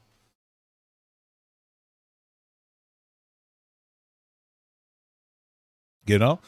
And I think it's because the Democratic institution knew that they don't have to do a lot to keep the black vote. Because Republicans won't offer black people a shit worth of dick. And so that means that they have no bargaining power. It's like, yeah, we'll give you some scrumpets, some scraps if you vote for us. They're like, I guess I gotta. This is better than fucking nothing. You know, I'd rather eat the scraps than get nothing at all. You know, if Republicans would wake up, and some of them would stop being racist and realize that, like, you could get the black vote by, like, you know, acknowledging some issues in black communities, instantaneous switch. That would be fucking incredibly disruptive in a positive way to the political genre, or whatever you want to say. Political sphere. Spherical. Well, I have literally no reason to hate Trump. Sphere. Trump was actually became a member. Hey, thanks, brother. Thank you so much, brother. Instilled in black communities ever since the Fresh Prince days. I mean, he was on Fresh Prince. He's on plenty of black sitcoms. Everybody. Wild Wild West. That was a great movie. Terrible movie, but I liked it. He loved Trump. You know, every person loved Trump. As soon as you got no, if it's all one person said fuck Trump. We're talking about Will Smith because he said Fresh Prince. So I don't know. Now it's Trump. Why? I mean, Trump never did anything. So it's like we're so easily ready to fight other people's battles and listen to what, you know. Did you guys see the little cameo from Ab and Preach right there? Boom. We're so easily ready to fight other people's battles and listen to what, you know, top black entertainers say. We don't have time to think about it ourselves. So Ice Cube is a good example. You brought up NWA. It's an excellent example. There's the blueprint. It's called Evolve. Mm-hmm. You don't have to be hood forever. Well, damn, I didn't necessarily. I'm here to grill you on, like, fucking all the hardest issues of the black community. Anything else? Yeah, is there anything you want to chat about, or anything on your mind, I guess, or did you have any ideas in mind for the conversation or whatever? There's gonna be a ton of black people email me. They're gonna be super mad that for shit you said, but I mean, like, I'm empathetic towards where you're at, and then, like, I've had, like, when I grew up, like, my experience with black people growing up is I grew up in part of the Midwest, and my black friends growing up were from very religious, very disciplined families. Like, if I got caught with, like, a rap CD, my parents would be like, "Why are you listening to this?" If they got caught with a rap CD, they would get their ass whipped. They're like, you know what's interesting? My experience, because I went to a school that was like that was pretty equal black, white, and Hispanic. There's actually more Hispanics in our school, I believe. And I just don't remember acknowledging anything when it came to black anythings. Like, I just remember, like, everybody was just chill. Nobody gave a fuck if anybody was black or white or anything. And, you know, people were just colorblind. And I know a lot of people are like, "Oh, that's racist to say," but, like, back in the day, I feel like that was the way that society operated. Like, I remember Stephen Colbert was like, "I don't see black or white." Like, that was like the meme. He was just like, "I don't see color." And I feel like we lost too much. Any Edgar, stop. You stop. I think that's a slur now. I don't know. Oh, fucking stupid. I hate you. So, I feel like being colorblind is the right way to go for the most part. From an individual level, there's nothing. You shouldn't look at a black person or any other person as different. And of course, on a more societal, educated perspective, yeah, systemic racism is important to understand and acknowledge. But on, like, a personal level, you never treat a black. What am I supposed to do? Get on my fucking knee, put a fist up, and let a black person cut me in line at the supermarket? You know what I mean? That's just condescending, you know? I feel like we got so woke that we lost that. We didn't have the nuanced perspective of, like, individually just be normal and, like, systemically have that conversation. And when it comes to voting, you know, try to vote more in a way that'll be more promote more equality. Instead, it's like, if I say, like, "Yeah, I don't really see race," all of a sudden, like, I'm racist. But I feel like you're not. You know? I feel like you're not. I feel like we went a little too far with some of this White shit. Mamba became a member. Thank you so much, White Mamba, for the Okay, thank you.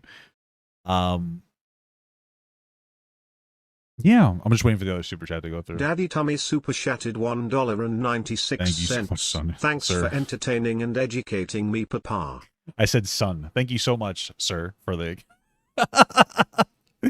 Those like black families were so incredibly strict when it came to making sure they went to school, they weren't fucking around, they weren't listening to dumb shit. So it's been interesting seeing that, and then kind of growing up and getting out of the world and seeing like different black communities and how they deal with different things. And I mean, it's all like so complicated, like trying to figure out, like what's the right answer for, black people? Why are they where they are? Who holds the accountability for it? Who should be blamed? What are the correct actions? Yeah, all of this is insanely complicated, and I just talk around it sometimes, but I don't know what the solution is to any of it. Yeah, I mean, I was raised to a point where I wasn't even allowed to watch The Simpsons. So it's like, Damn. I remember watching The Simpsons. I feel like an impact on my ass. And I'm just like, what the hell? And I jump back and my mom's beating me with a 40-hole paddle because I was watching The Simpsons. So one of the main things that I was taught growing up. You know what I remember? One time I was living with my mom and my aunt. My mom let different, throughout my entire life, all three of my aunts lived with us at one point. It was crazy. And I was living with one of my aunts and my mom, and I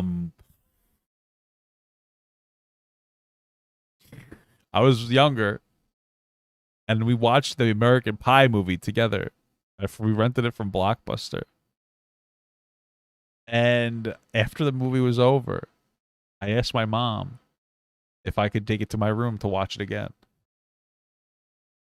And my aunt was like, no, you can't do that. And my mom was like, yeah, you can do that. Go for it. And we all knew the reason why I wanted to watch that movie by myself.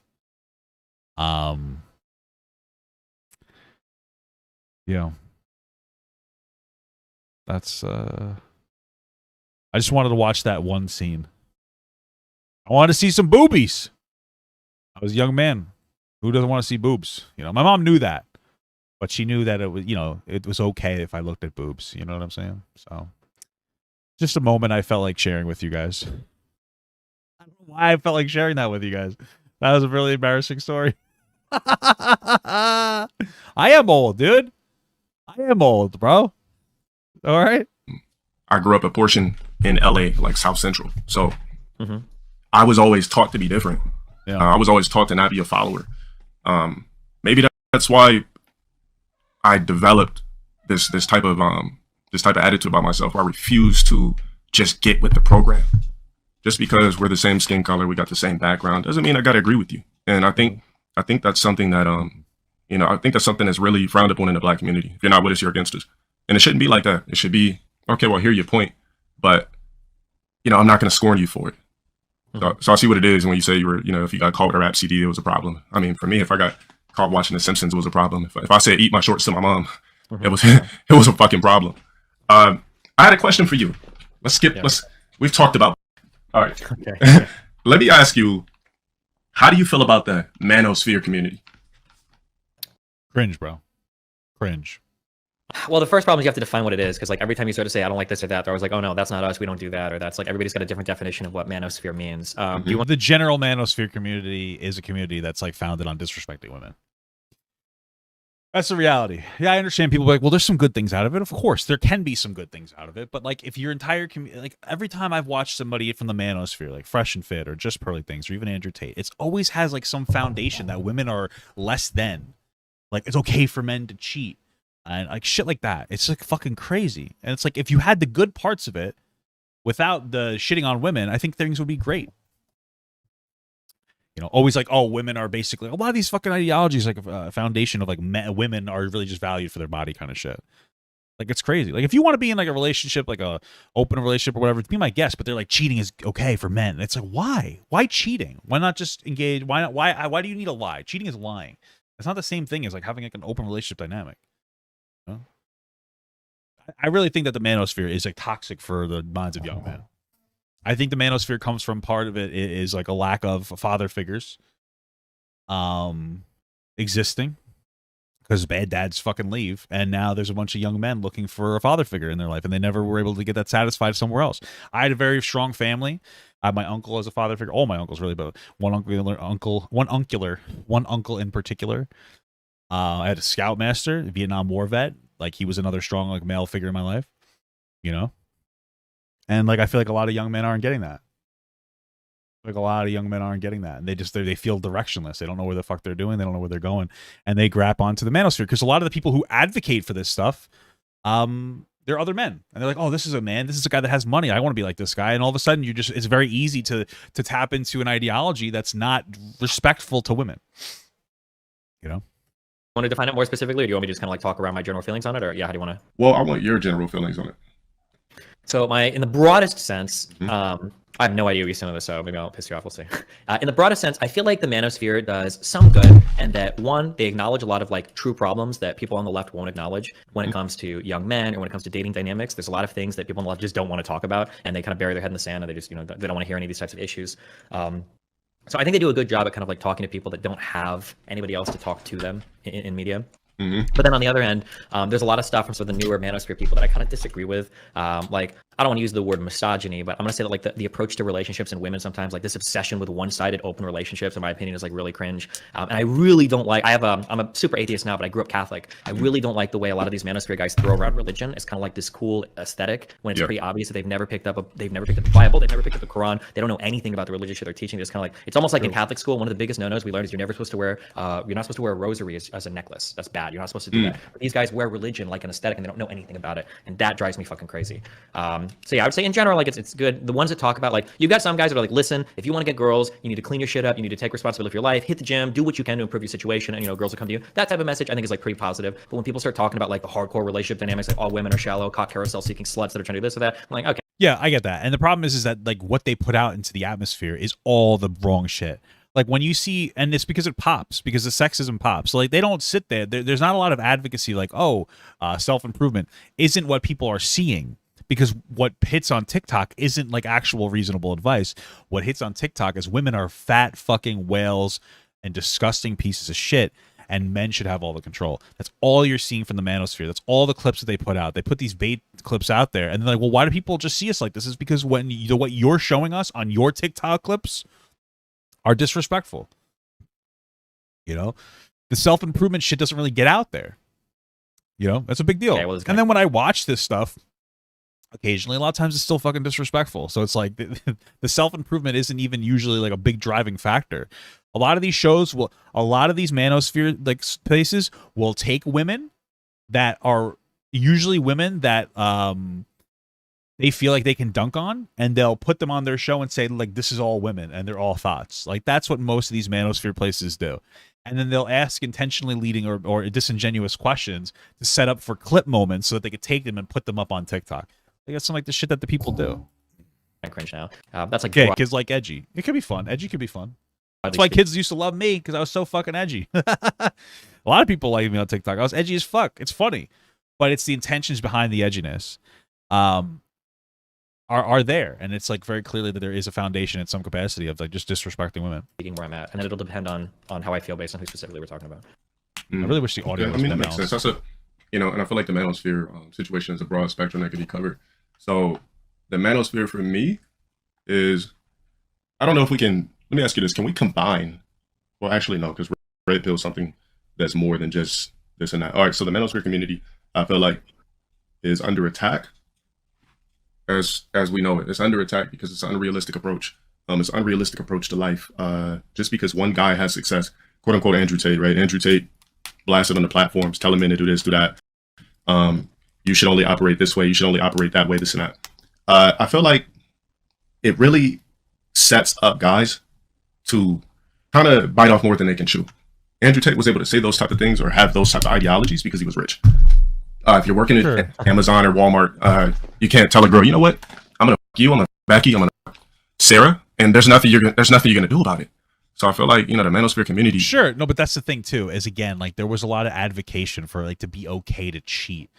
There wasn't so much advocation to be like, hey, be in a consensual relationship with somebody that understands that you're going to be open. Like if one side's open, like whatever, that's your prerogative, Especially part of it, what I've seen is, let's fly to Brazil, let's foreign chicks, let's bring them home and let's have a haram. And I feel like that's an unrealistic approach. And a lot of the shit in the red pill community is also an unrealistic approach when it comes to the everyday lifestyle of a guy growing up in America that's trying to succeed. That's true. Yeah, I 1,000,000% agree. This is one of the, I think this is one of the big topics when I was on Fresh and Fit that I was arguing with them about, is that like, you guys are talking about like one-sided open relationships and juggling like six girls at once. Like, you guys can do this because you've got a ton of clout, you've got a ton of fame, like you got a lot of money, you got a lot of social status. Of course you could do this. And even they admit, like when you push one, it's like, okay, yeah, this isn't going to work for 99% of our audience. And it's like, okay, well then why the fuck are you talking about this, right? Like, you might as well be telling everybody to buy a lottery ticket because 1% of your audience is going to get rich on it. Like, this advice is worthless. Like, most guys are never going to be able to juggle in 2 girls at once, let alone like 5 or 6. And you're giving advice. Let me tell you something, by the way. It's not worth it.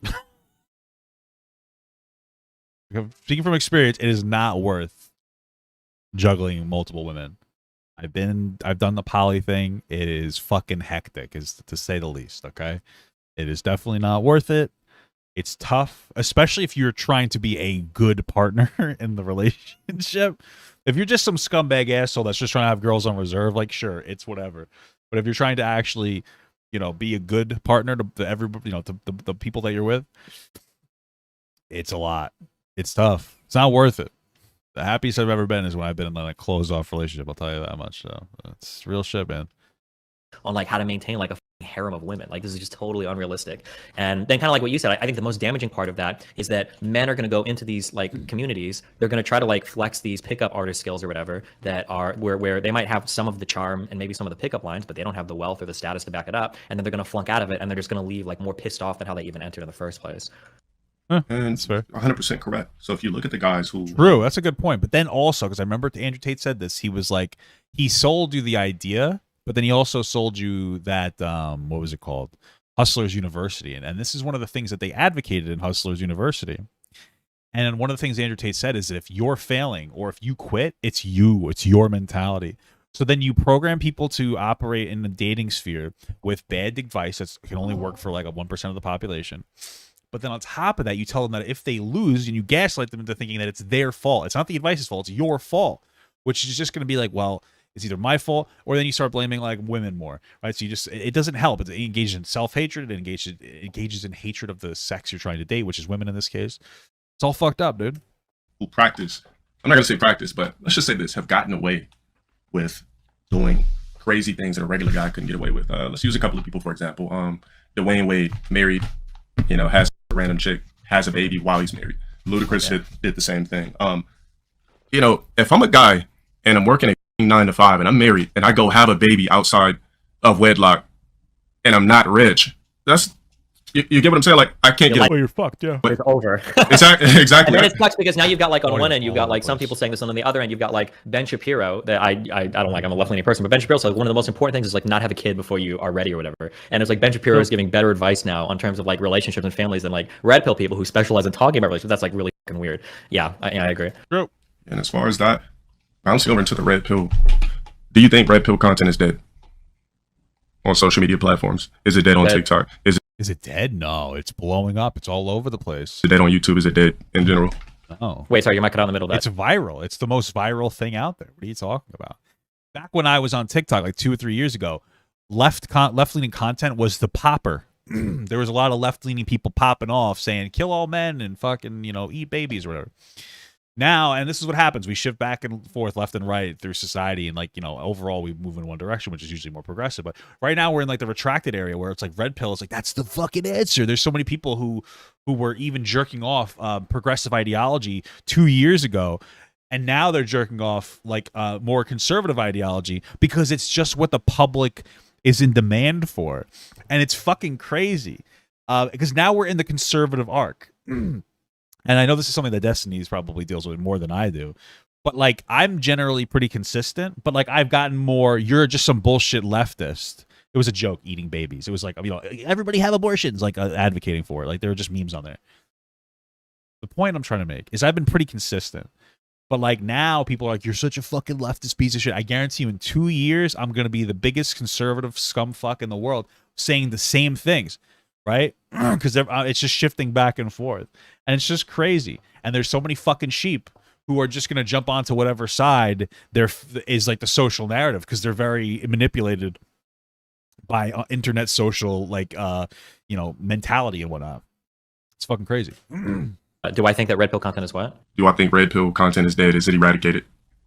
I mean, it seems like they're trying to crack down on it now, but like, The reason why I don't like deplatforming in general is because I feel like it's important to destroy the idea. Like, there are some things about Red Pill that I really don't like. I would feel like it's the reverse. They're letting more shit go on TikTok than they ever have before.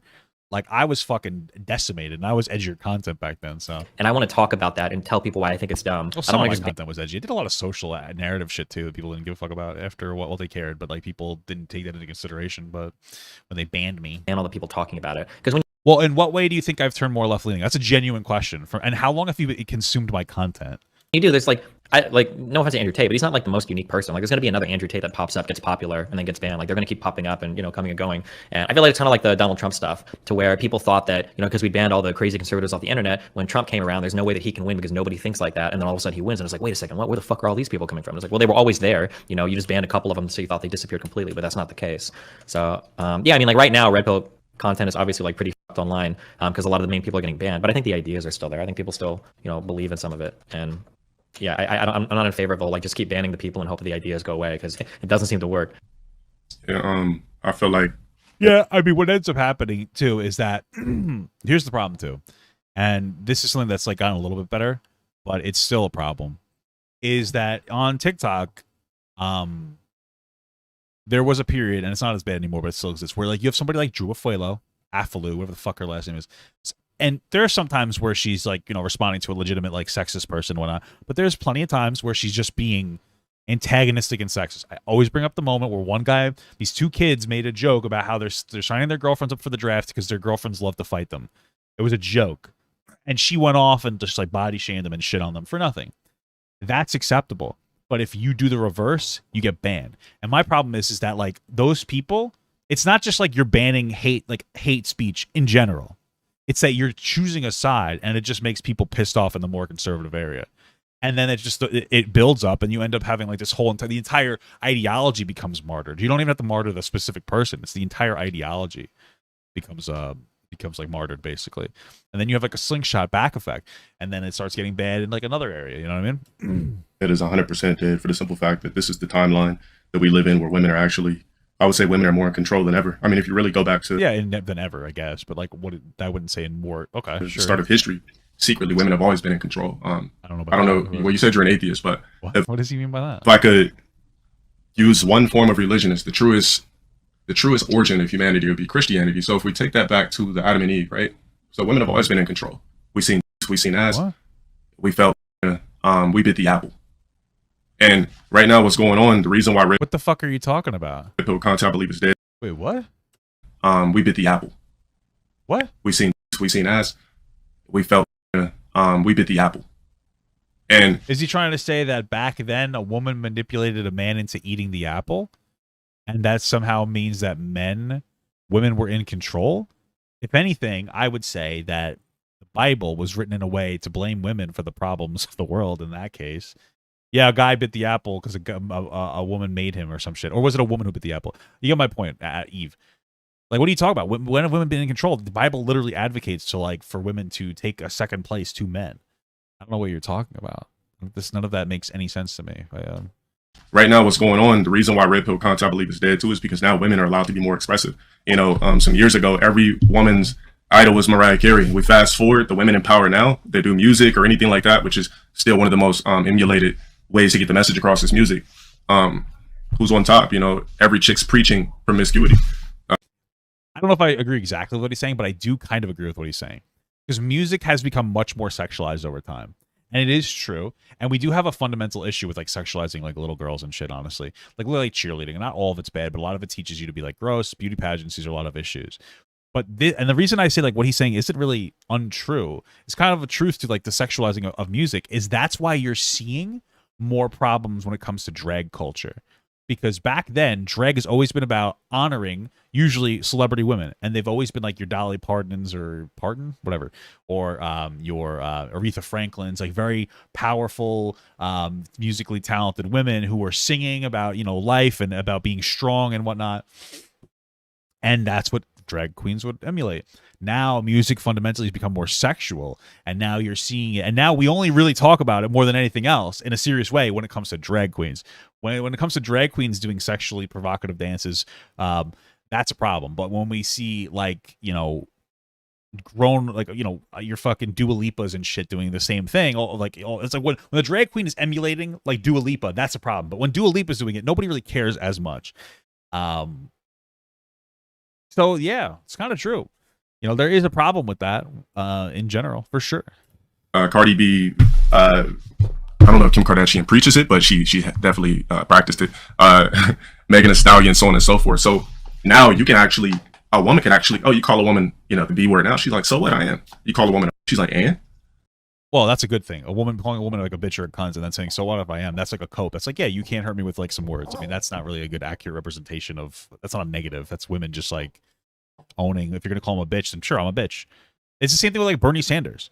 Call Bernie Sanders a socialist. He's like, sure, I'm a democratic socialist. But he's not a fucking socialist. He just wants like stronger unions. You know what I mean? Like, it's not that deep. He just wants to emulate like things that are working in like Icelandic countries and shit or whatever that are doing really well. You know what I mean? Like, he's not trying to be like fucking Venezuela, you know? So it's one of those things where like, sure, if you're going to call me something I'm not, I'm just going to take that and I'm going to own it and I'm going to weaponize it and I'm going to change what it means. And then, you know, all of a sudden now you have no power over me. You know, that's what it comes down to. So I feel like women have always secretly had the upper hand when it came to mental, but not when it came to physical. This is why you can't get away with red pill content anymore. It's too many. It's a lot of women in power, and I think women are finally realizing how much of a mental stronghold they have over men just based off seduction alone. Women were created to be a seductive species. If you look at it, men are ugly. Women just a lot of shit happening here. Just look at the archetype of a woman. Beautiful skin, chiseled jawline with some of them, breast, hips. Well, if the archetype of a man is the same thing, what are you talking about? Like, when you say archetype, that's not what you really mean. You mean like the ideal body. But like, what do you mean? Most women don't look like that. That's one of the problems with women. Women tend to be more valued based on their body than their accomplishments. Men are more valued based on their accomplishments, generally speaking. So what the fuck are you talking about, brother? I feel like what are you talking about? What scientist, engineer thought, you know what, I'm going to make men. And you know what? Oh, man is boring. I'm going to keep the nipples on the man. They're useless because I really didn't know what I want to make. Now I'm going to create women. I'm going to create the second prototype that's much better, less stronger. So my wife said he just tried to junk on Kim Kardashian for having a leaked sex tape. I guess so. Hop over to this. You said that you're an atheist. What does that mean to you? What the fuck is... Listen. I'm here listening to your guy. He seems like a smart guy. I just don't know what the fuck just happened in the last minute. Just kind of went through like 16 different ideas. We just kind of spiraled through a bunch of ideas. And I still am not... I don't know how women have ever been in control in a serious manner. I mean, maybe they used to have to be more intelligent to manipulate men into getting what they want. I don't know. Okay. I really want to ask you about that. I don't really believe in any kind of god dude. He might be out there, but if he is, I don't know if I can know anything about him. Okay, so yeah, he's saying a lot really fast. Maybe if he was able to like explain it, it would be better. I just don't know. Your form of an atheist is there's no actual god, or if there is, it doesn't seem like we can get any good information about him. Okay, I get where you're coming from. So, would you agree that that the human body is pure science? What I would say is that if there is a God, and I think that there is a God. I'm more of like an agnostic. I just don't know if I believe in like organized religion. That there's a reason he put the G spot in the male G spot in the asshole. That's all I have to say. That's all I really need. I feel like I need to say. I don't think I have to elaborate on that. Like physical or material? Kind of. It seems like it, but I guess there's kind of like that. We have some conscious experience. It's really hard to explain right now with our current understanding of science, but yeah, I lean towards everything being pretty material. Yeah. So sure. Let's just say this: when you look at anatomy, right? What do you see? Below average penis. Well, if I look at my own anatomy, I'm just kidding. I ask you this because you said you're an atheist. So this is the first time I've ever been able to speak to an atheist. What do I see? Like a collection of organs, tissues. Like, I mean, yeah. What specifically? Oh, it's just fucking crazy. I see like there's like billions of planets out there, and we have like one that we know of that has like a life that's able to have critical thought. So I think that there's something. We're just like dumb luck. I honestly feel like some type of organization or design. Is that kind of what you're getting at, or? Yeah. So with you being an atheist, how has that all been put together? We're lucky. So, we're lucky. If I were to walk into here's my God. If I were to walk into a backyard, and it's a Jasper dog. And dog backwards is God. Oh, think about that. Think about that one, atheists. and I were to pour cement, I were to dig the most exquisite hole in the universe, okay, of incredible complexity, and then it were to rain, there would be a puddle that would form inside of that hole, and it would be it would match exactly what was carved out in the little tunnel system or whatever I'd made in the backyard. Okay. And I think it's when we look at it that way, when we would see how the water would fill the hole that I've made, I don't think anybody would say, why is the water exactly the shape of the hole? Like, why would it be that way? I think that people would say, well, it couldn't have been any other way. Like, it fits the hole.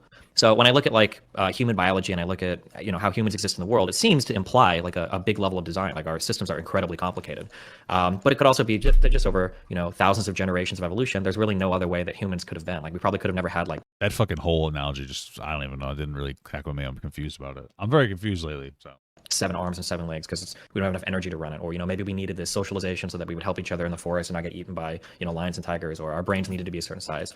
That's kind of how I view it. I think that the argument from design only works if you try to ask the question of like, why does the puddle fit the hole, instead of thinking of it as like, well, the puddle could have only been one way because it has to fit the hole, where the hole is like planet Earth and then the puddle is who we are as humans. So you would say that you think it's easier to debate actual science versus speculation. what?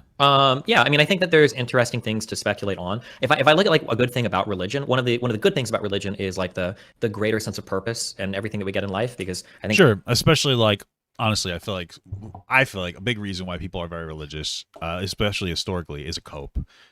Like you have to believe that your child dying at 3 years old was all part of like a grand design, and that was what their life was supposed to be.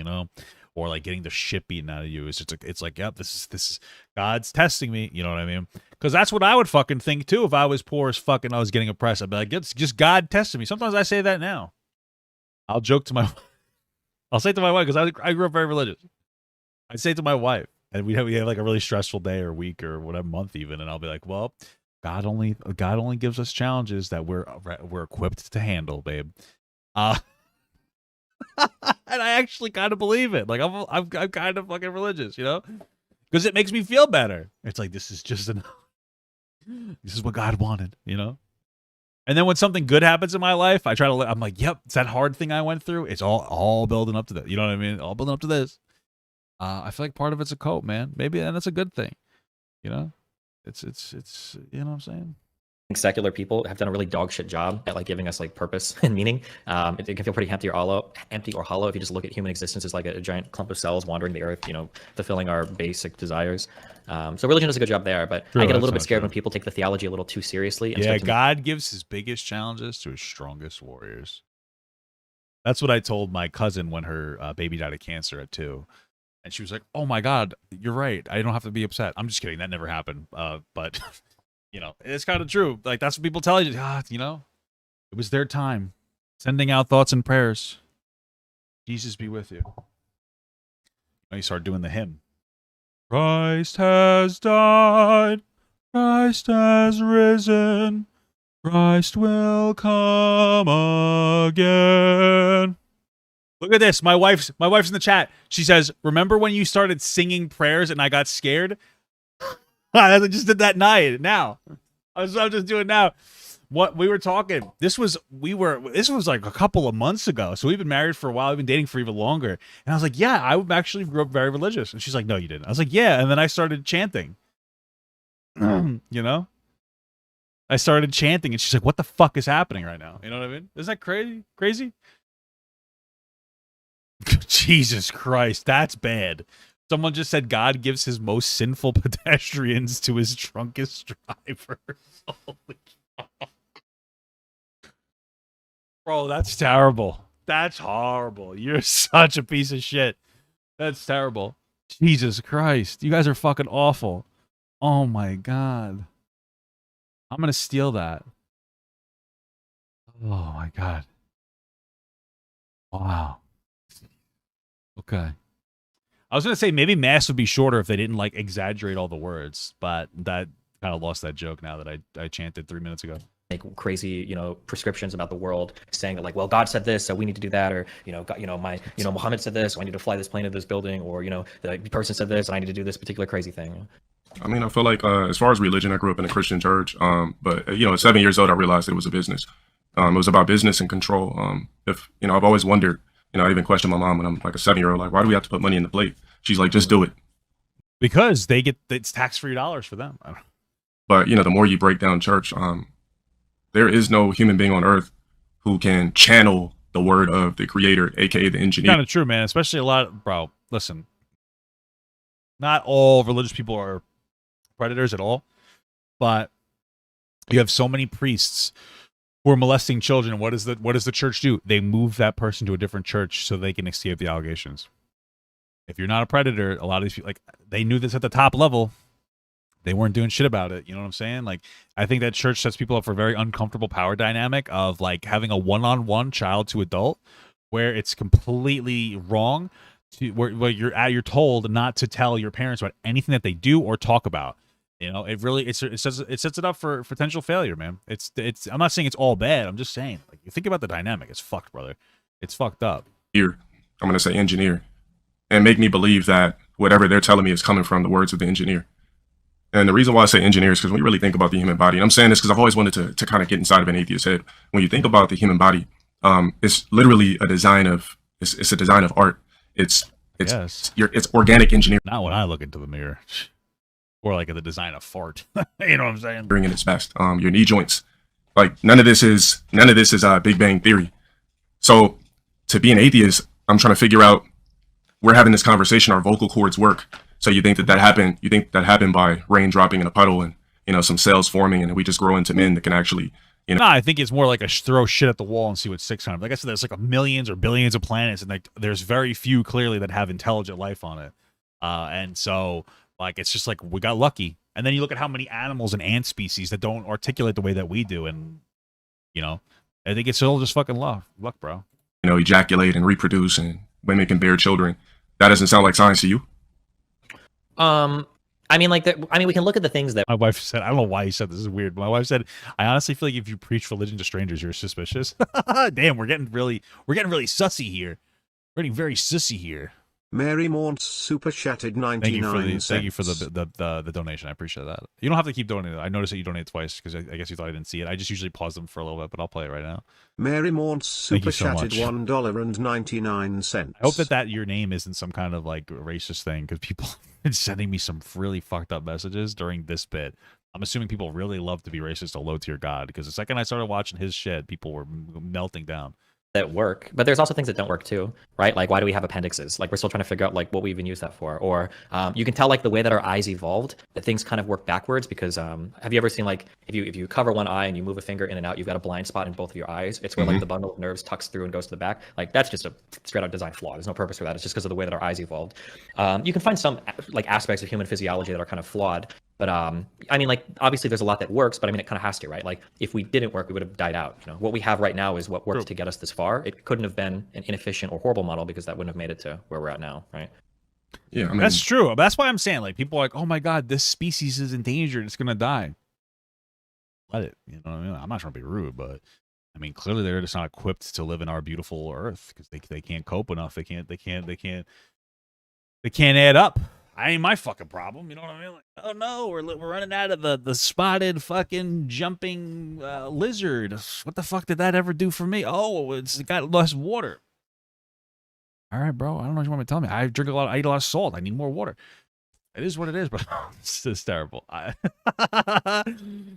Obviously, if we cause the destruction of a species, we should probably try to protect it. But fundamentally, that's just kind of how things work, man. You know, it's kind of how things work. They couldn't handle it, and they just died off. Yeah, you mentioned the word flaw. So human beings are nothing but a flaw. I mean, if I could be killed with a paper cut, clearly this prototype is trash. So I look at when I look at atheism, I've always just I've like prototype word flaw. So human beings are nothing but a flaw. I mean, if I could be killed with a paper cut. Wait, what? I mean, yeah, you mentioned the word flaw. So human beings are nothing but a flaw. I mean, if I could be killed with a paper cut, clearly this prototype is so then wouldn't that go against your argument that like humans are perfect? That was kind of what you seem to be saying. trash. So I look at when I look at atheism, I've always just The only species loss that's a real problem, what is your deadlift? That's the name, is the loss of delicious food species. That's it. you know So unless those lizards taste good, I don't give a fuck. All right. I don't give a shit. Fucking. I'm trying to do a super chat, but could you do a commentary on Jordan Peterson's biblical series? I don't know. Maybe. religion isn't a super interesting topic for me, you know? like dated an atheist too. And I would always ask her like, so how do you think we're having right now? Like, how is blood able to travel, to that piece of me and do anything with you if there's no science? But we never could come up to a conclusion. So I've always just wanted to ask someone who didn't believe in science. Like, you don't got to believe in God, but science, I feel like, should kind of maybe shut off or open up the eyes of an atheist itself. Yeah, I mean, I understand what you're saying. Getting a little too woke for me. Yeah, I'm not here to change them on. Yeah. I just always wanted to ask a couple of questions. I also seen that there was some stuff people were saying that Abba was saying in the chat. I was curious to see what he was actually talking about. I mean, if you ever want to chat with him, I can always just drag him on. Yeah, I mean, he's African, so I would always want to see what his thoughts would be. I know he's African and lives in Canada. I mean, in Canada, excuse me, I said Canadian. But he lives in Canada and he's African. So I would always want to see. What he thinks about a lot of my, problems or thoughts about the black community. And My wife said, has anybody seen the conspiracy that pandas aren't real? Yeah, they're just dirty polar bears, so. So if there's ever a time we can get him on, I would love to hear what he has to say. Yeah, sure. I shot him a message. I don't know if he's free now or not, but Yeah, I don't know. here's a question, actually, going back a little bit. How did you get into fighting games? How did I get into fighting games? I've been playing Hey, I love to fight people. That's it. fighting games since I'm so bad at single games. digits, since I was a kid. So, my mom, she always had boyfriends that played video games. So one of them left Street Fighter, Street Fighter Alpha. So I'm playing the game, and I've always been really competitive, but I was always too shy to be competitive outside the house at a particular age. So he left the game over, and I just remember like getting migraines and headaches from playing the computer, and that's where it started. I started playing Street Fighter when I was. Me too. I'd have that. I'd get a lot of migraines and headaches from playing on the computer because I would play competitive games and I would slam my fucking face into the old CRT screens. I would just go boom because you try to, you know what I mean? And that's how I got all these headaches, bro. That's why I went bald. I'm just kidding. I didn't actually do that. But I would get very angry. And I used to be good at games. You're saying I'm bad at games now. I'm 32. I'm bad at games now, okay? I was really good at games, and then I had to work for a lot of my life, and I just got bad. It didn't become a priority, and now here we are. All I can do is play fucking World of Warcraft. It's all I got left in me, It's just my life. I was a kid, and it just developed into this. Like, I probably most likely wouldn't be talking to you right now if I never started playing fighting games. So it's crazy where that type of crap can actually take you. Just so, and I understand maybe it just started so early that you didn't think about it, but does it ever bother you that in some ways you kind of like, to get a little more serious again, sorry, just loop back on this. But so in some ways you try to be like, I want to do my own thing. I kind of want to be independent. I don't want to be viewed as like a black creator. But then like you play fighting games, which is like traditionally, I was a StarCraft player. I know with CSGO and stuff. People look at like fighting games as like, that's like the black community. This is the game that black people play, are fighting games, Street Fighter, stuff like that. Did you ever have any resentment towards like doing fighting games? Did you ever think like, I want to switch to like RTS or something? Or was it just like you grew up with it so early, you're like, fuck it, this is the style of game I play. I guess it is. Huh. That's what was in the neighborhoods. So when you go to like laundromats, there was never, there was like Gradius, I think, in an arcade or one of those airplane games, right? There was those, but for some reason, I don't know why, but we always gravitated towards fighting games because that's what's in an arcade. You want to know why? Because fighting games are made by Asian people, and black people love anime, bro. I don't know why, but it's true. White people like it too, but I'm just saying, bro. It's true. I always say this every video where I sneak it in as much as possible. I just like saying the commentary because I get like a bunch of comments from black people that are like, yup, you're right. It's just funny, but it is kind of true, and they're better at hiding it. You could tell when a white person likes anime. We watched that segment before about the hugging strangers with blindfolds on or whatever. What was it? The fucking white girl, she was wearing like an actual anime costume. Black people hide it very well, right? They know how to code switch and not look like a fucking nerd. But you could tell. Look at me. Look at this. I look like a Discord admin. You can tell. You can tell that I play games, which is a problem because I look like I play games, which I look like I'm good at the games, but I'm terrible at the games. True. There was Mortal I'm Kombat. playing fighting games. That in the arcade, there was Street Fighter and all. Hispanic people like anime more? Really? I don't know if that's true. Random fighting games. So I just think that's what was in the community. Okay, somebody said it's because when you watch porn, they always put Asian girls with black guys, tight as pussies, and big. Why did I read that? Jesus Christ! I should have read that. Holy moly! I don't know. Maybe I don't know. That's why we played it. That's why most of us played it growing up. Webcam. But Crazy. I never play Madden. I'm like one of the only black guys that don't play Madden. Like Sure. cousins are playing Madden when I'm a kid. I'm like, where's Mario? So yeah, I never could get into Madden. 2K, so, but fighting games, that's always been my niche. What about World of Warcraft? Huh? That's a game for black people, is it? I don't know. Probably not. What is World of War? It's for fucking fat white nerds. As many people say I suck, yeah, I'm still gonna play them. Do you ever try to do anything? I don't know in terms of how much you stream. Do you ever try to do anything competitive in fighting games anymore, or do you just kind of like play for fun as a way to pass the time? Or Well, I mean, I know what people want to see, but as far as playing competitively, I haven't played competitively since 2018. I did a reality show. It was called oh shit, I remember that. I remember that from 4 years ago. Yeah. yeah, The Challenger. It was cool, but I think he kind of sucks at games, though. Not to be an asshole, I'm terrible at games too.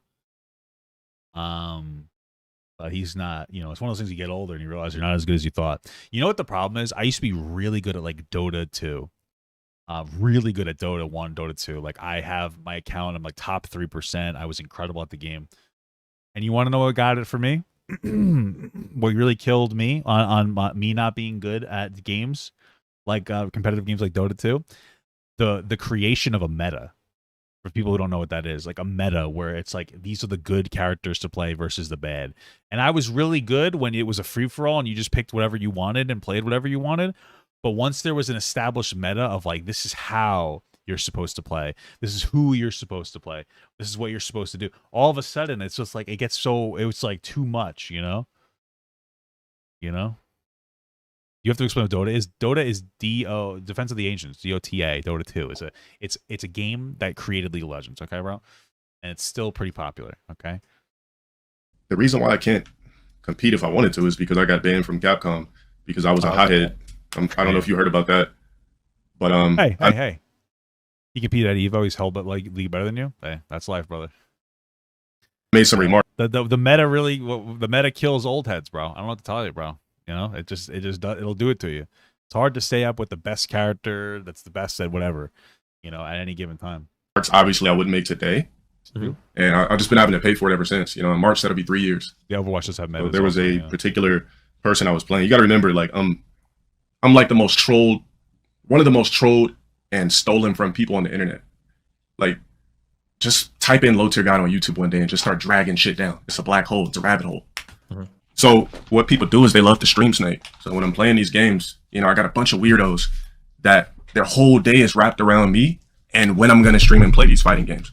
So I'm playing Street Fighter, which is the worst. Well, Street Fighter 5, the worst Street Fighter game to ever exist on this. It's ever existed. Street Fighter 5. You know, built a dog can do it. A fireball. That's how bad it is. So I'm playing Street Fighter 5, and I'm being stream sniped or whatever. And I match up with this What's the newest Street Fighter? I thought it was 6 or 7.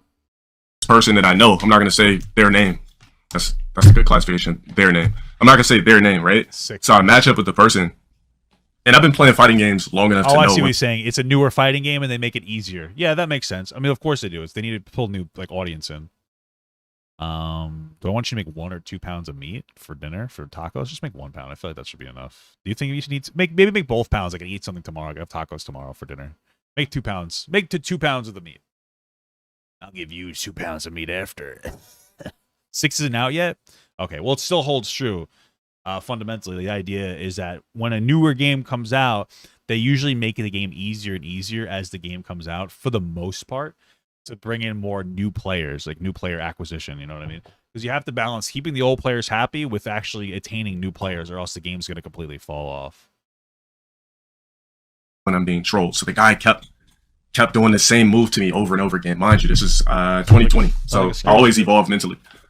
So I said some up shit. The person happened to be, and I said, What do you say? Like, what did he say? I don't know what he said. I said, you know what? Probably one Damn, he must have said some bad shit. He censored the whole thing. of the worst decisions I ever made. Uh-huh. And I got banned from Capcom. I got banned from every, global tournament fighting game wise you could think of when it comes to Street Fighter. So, yeah, if I could like take back anything, that would be one of the things, because even if I don't like to compete the way I used to, I would at least like to show up to tournaments and shit. yeah, you know, exactly, to be a wild factor, and you know, That's- people love it when I I wonder what he said. Does anybody know? It sounded fucking brutal. Why is my webcam so fucked? hop on stream, no matter how bad they might say I, you know, quote unquote suck. People love to see low tier God compete. Yeah, So, of I mean, Street So- Fighter 6 is coming out. I would love to get the chance to compete again, but I think He said the pro gamer R word, like the N word with the R, or like the R slur. I feel like that's why Killer Instinct died. Yeah, Killer Instinct was cool. I like the music. It's pretty baller. Would that make sense? I don't really know, but it makes sense. What was I gonna say? I was gonna say he should just have like a Tyler 1 thing. Tyler 1 got unbanned from like League because he was just kept playing so good at it. They ended up bringing him back. You know, Killer Instinct never hit for you. It's the music for me, bro. The music is fucking fire.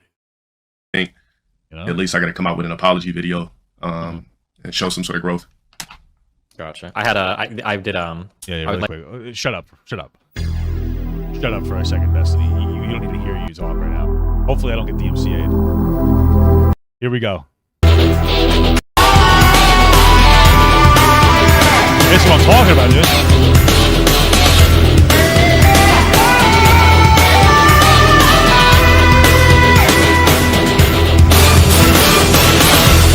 Pretty good. Trigger warning, volume.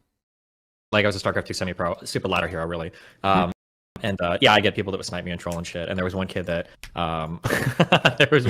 did some fucking super trolly bullshit build, and I like lost it. And I started, you know, you type shit or whatever. And the kid, he ended up typing it. I was playing on the North American server, and he ended up typing in GG, but he used like on the keyboard in the Korean language, it would come out a different way. And when he did that, I thought it was just some white dude like faking being Korean or whatever. And I said like, okay, good job, you. And I called him a G word. Yeah. For racial slur for Asian people. Oh my god, dude! Holy fuck, that's based, dude. Holy fuck. I'm not a loser, babe. Stop calling me a loser just because I listen to the Killer Instinct music. All right, you don't know what real music is. Okay, fuck Katy Perry. Give me some of that Friday Night Funkin'. Am I right, dude? Well, yeah, but he was actually Asian. He made a fucking post about it. And I was like, oh shit. Oh wow. Yeah, dumb shit. Yeah, I mean, yeah, but you go. Obviously, I've never seen anything like that today. But yeah, no, I know the feeling of like you get extreme sniped and you see some dumb shit and you're like, fuck you, dude. You want to go hard. Yeah. I mean, I've been banned on damn near anything you could think of besides YouTube. Banned on on Twitter.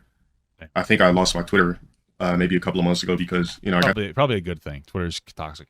this collection of weirdos. There's actually a Discord that is made to stalk me online and social media, to Damn. troll me. Just a bunch of men that are horny and sexless, I guess. But so I think what these guys did, how I lost the Twitter, is anytime I reply, because that's what I would. That's true. I'm just gonna say I think that's true only because when I started watching Low Tier God, I got a bizarre wave of people with really racist names coming in here just saying the N-word.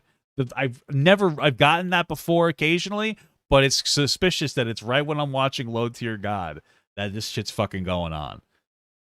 It's fucking crazy. It's crazy. do on Twitter. I still kind of do it, but I toned it down.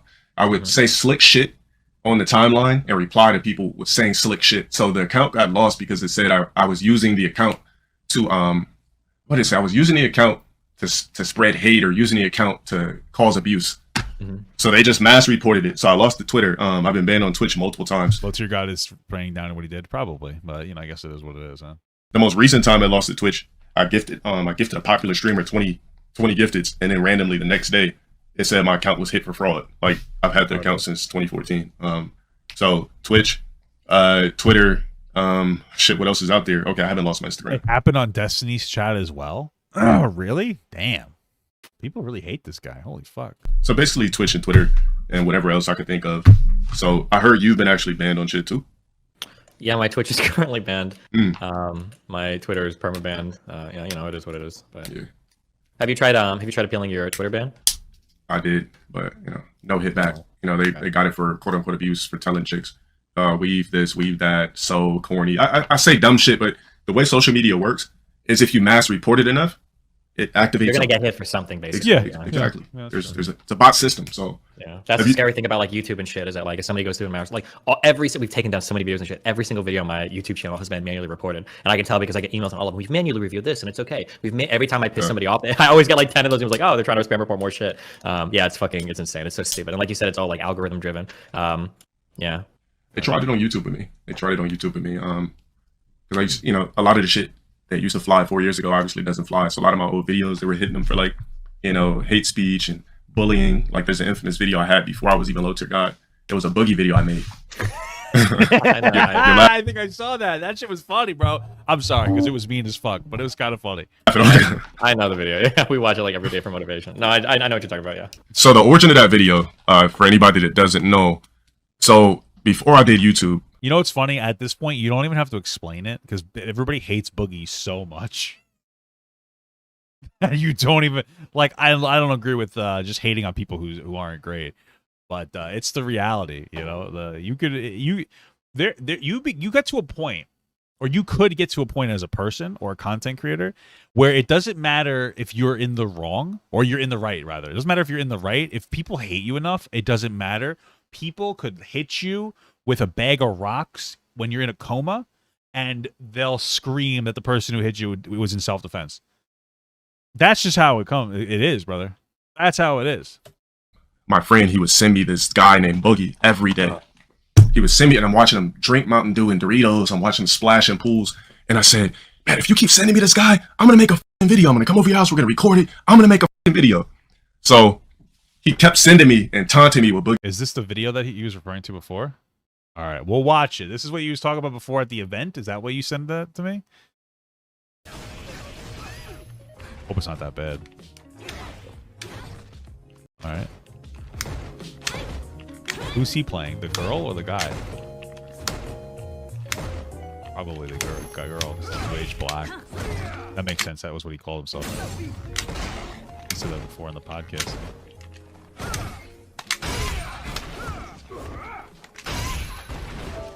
Fucking faggot ass nigga. Whoa! Come on, guy. I wasn't expecting that.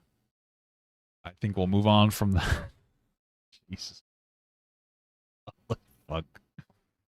He posted revenge porn? I don't know about that, brother. I don't know. Maybe he did. I don't know. Boogie's content. You want White Castle? You know my mom used to work for White Castle?